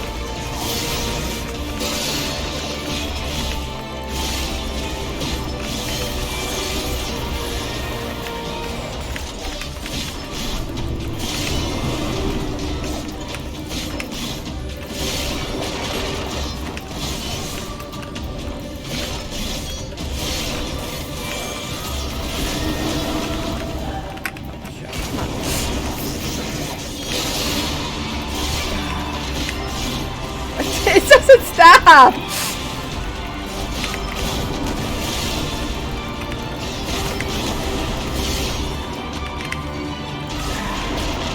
Oh, shit.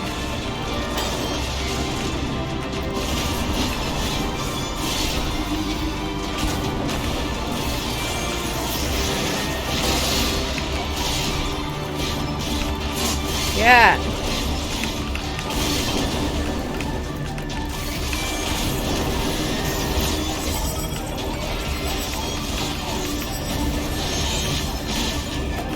I think I'm gonna fail this.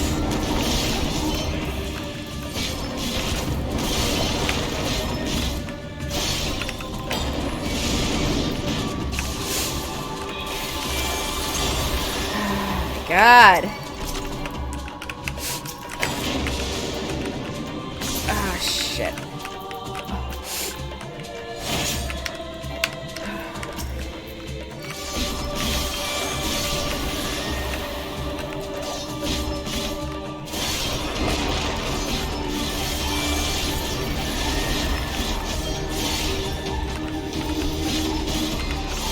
I think the Star Diver is what could do the...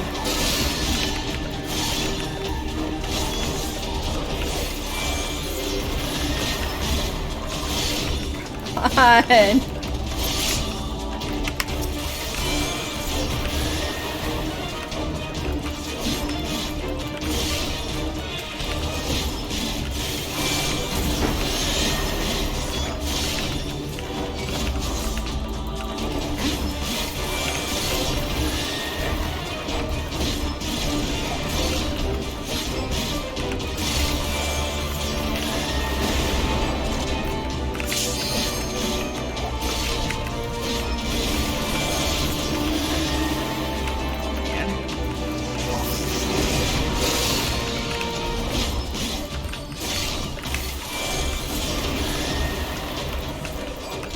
Please don't let me lose this at 17%.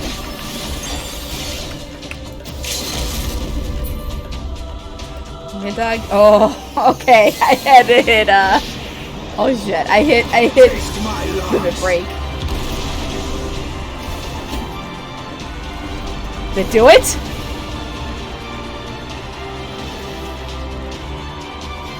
Yes!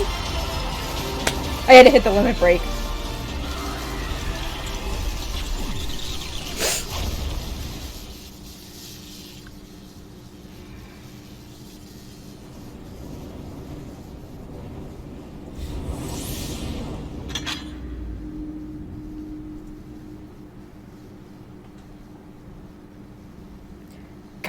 And their machina. Now, where are you, Gaius?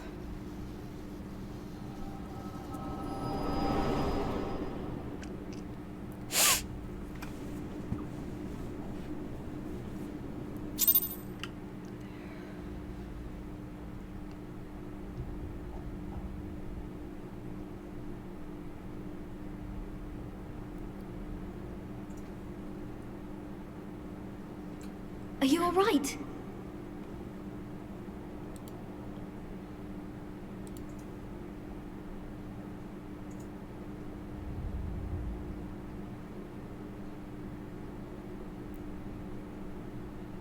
Peer into my past, did you?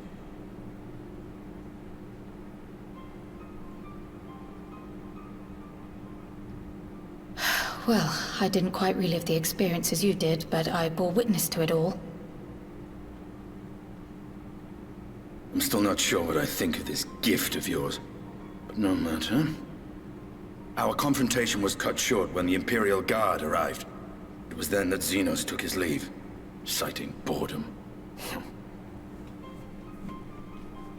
To think their research into the Echo could bear such fruit. Escaping death, jumping from one body to the next, and returning to his own after all this time. He is an Ascian in all but name.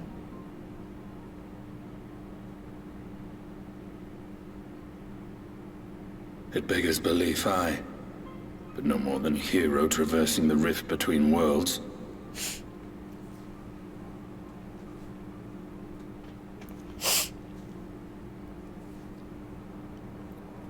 My concerns are far more prosaic. With the Emperor dead and the Crown Prince missing, the Empire is in disarray. Until order is restored, assuming it even possible, we needn't fear an Imperial reprisal.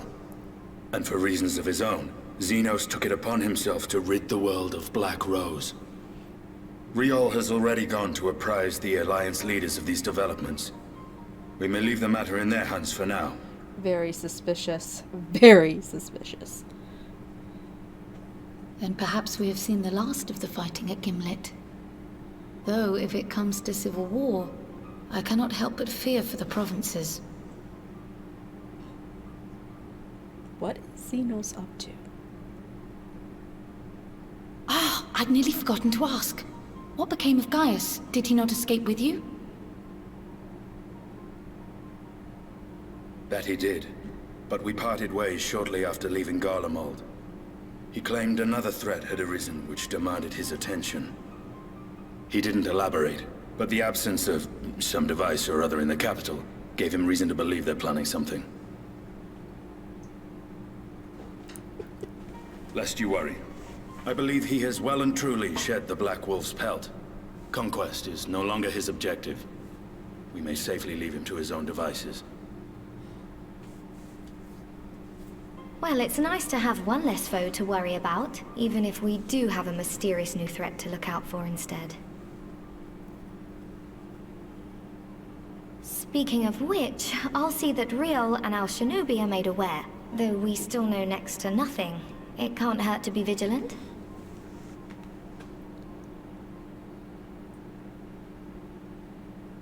Well then, with Black Rose nipped in the bud, I believe I've fulfilled my part of the bargain.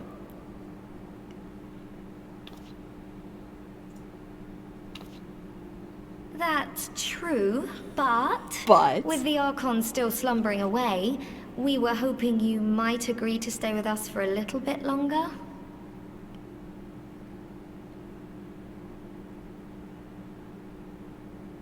Sorry, but I'm not inclined to extend my contract. Gaius isn't the only one with business to attend to.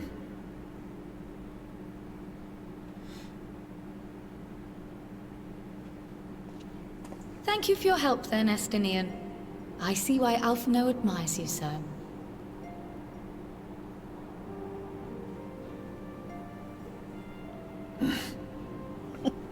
He's a grump. Farewell, my friend. See that you don't make a habit of dozing off in battle. Yeah.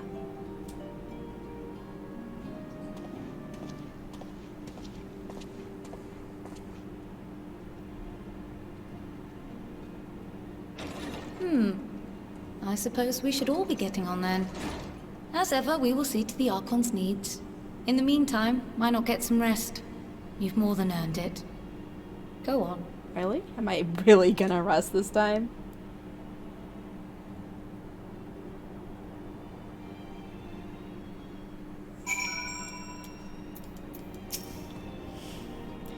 be shattered after all that's happened back and forth between worlds.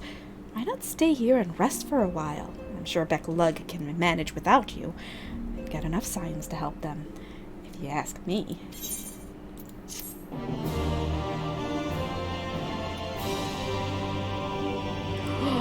Are we gonna get a meanwhile? We're gonna get a meanwhile. Yes! Meanwhile in Garlemald.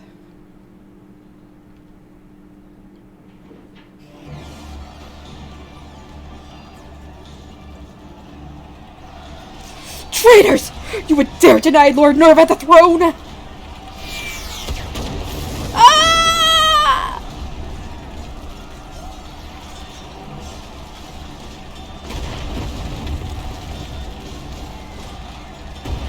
Onward! Before this day is done, victory shall be ours!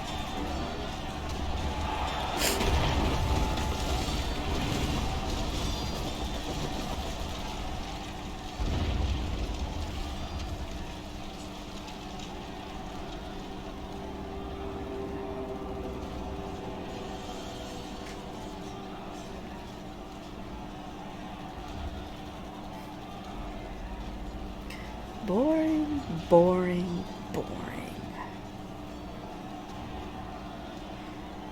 Do you think? I find it amusing, like dogs herding cattle to the slaughterhouse.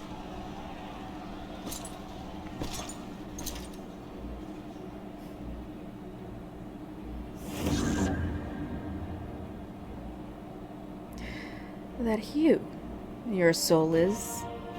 Who are you?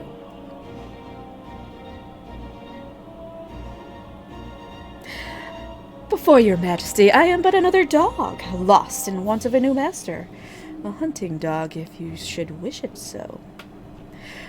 For I know full well the prey you would seek next. Zodiac.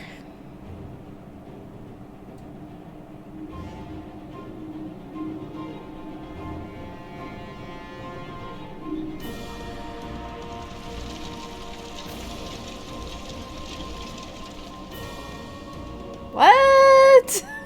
Who was that? Who was that? Meanwhile, in Yulemoor, in the first... Okay, we got more meanwhiles. Still not as good as Garlemald, but, you know.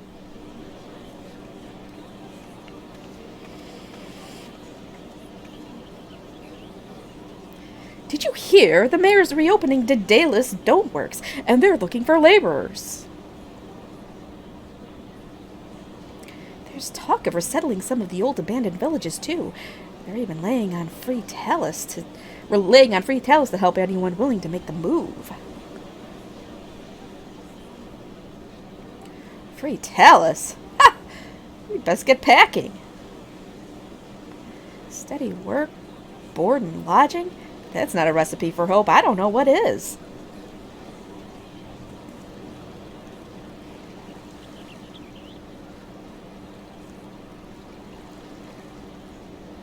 What? Hope.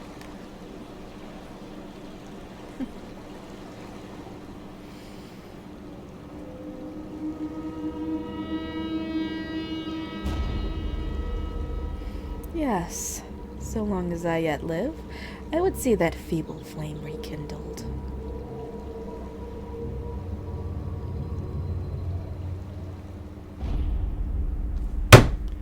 It is my destiny to see our dream fulfilled. What? What? Why is Ardbert? He can't be there. Ardbert is inside me. That can't be Ardbert. No, I don't believe it. I refuse to believe it. No, Ardbert is the most pure, best. No. Okay, anyways, we're done.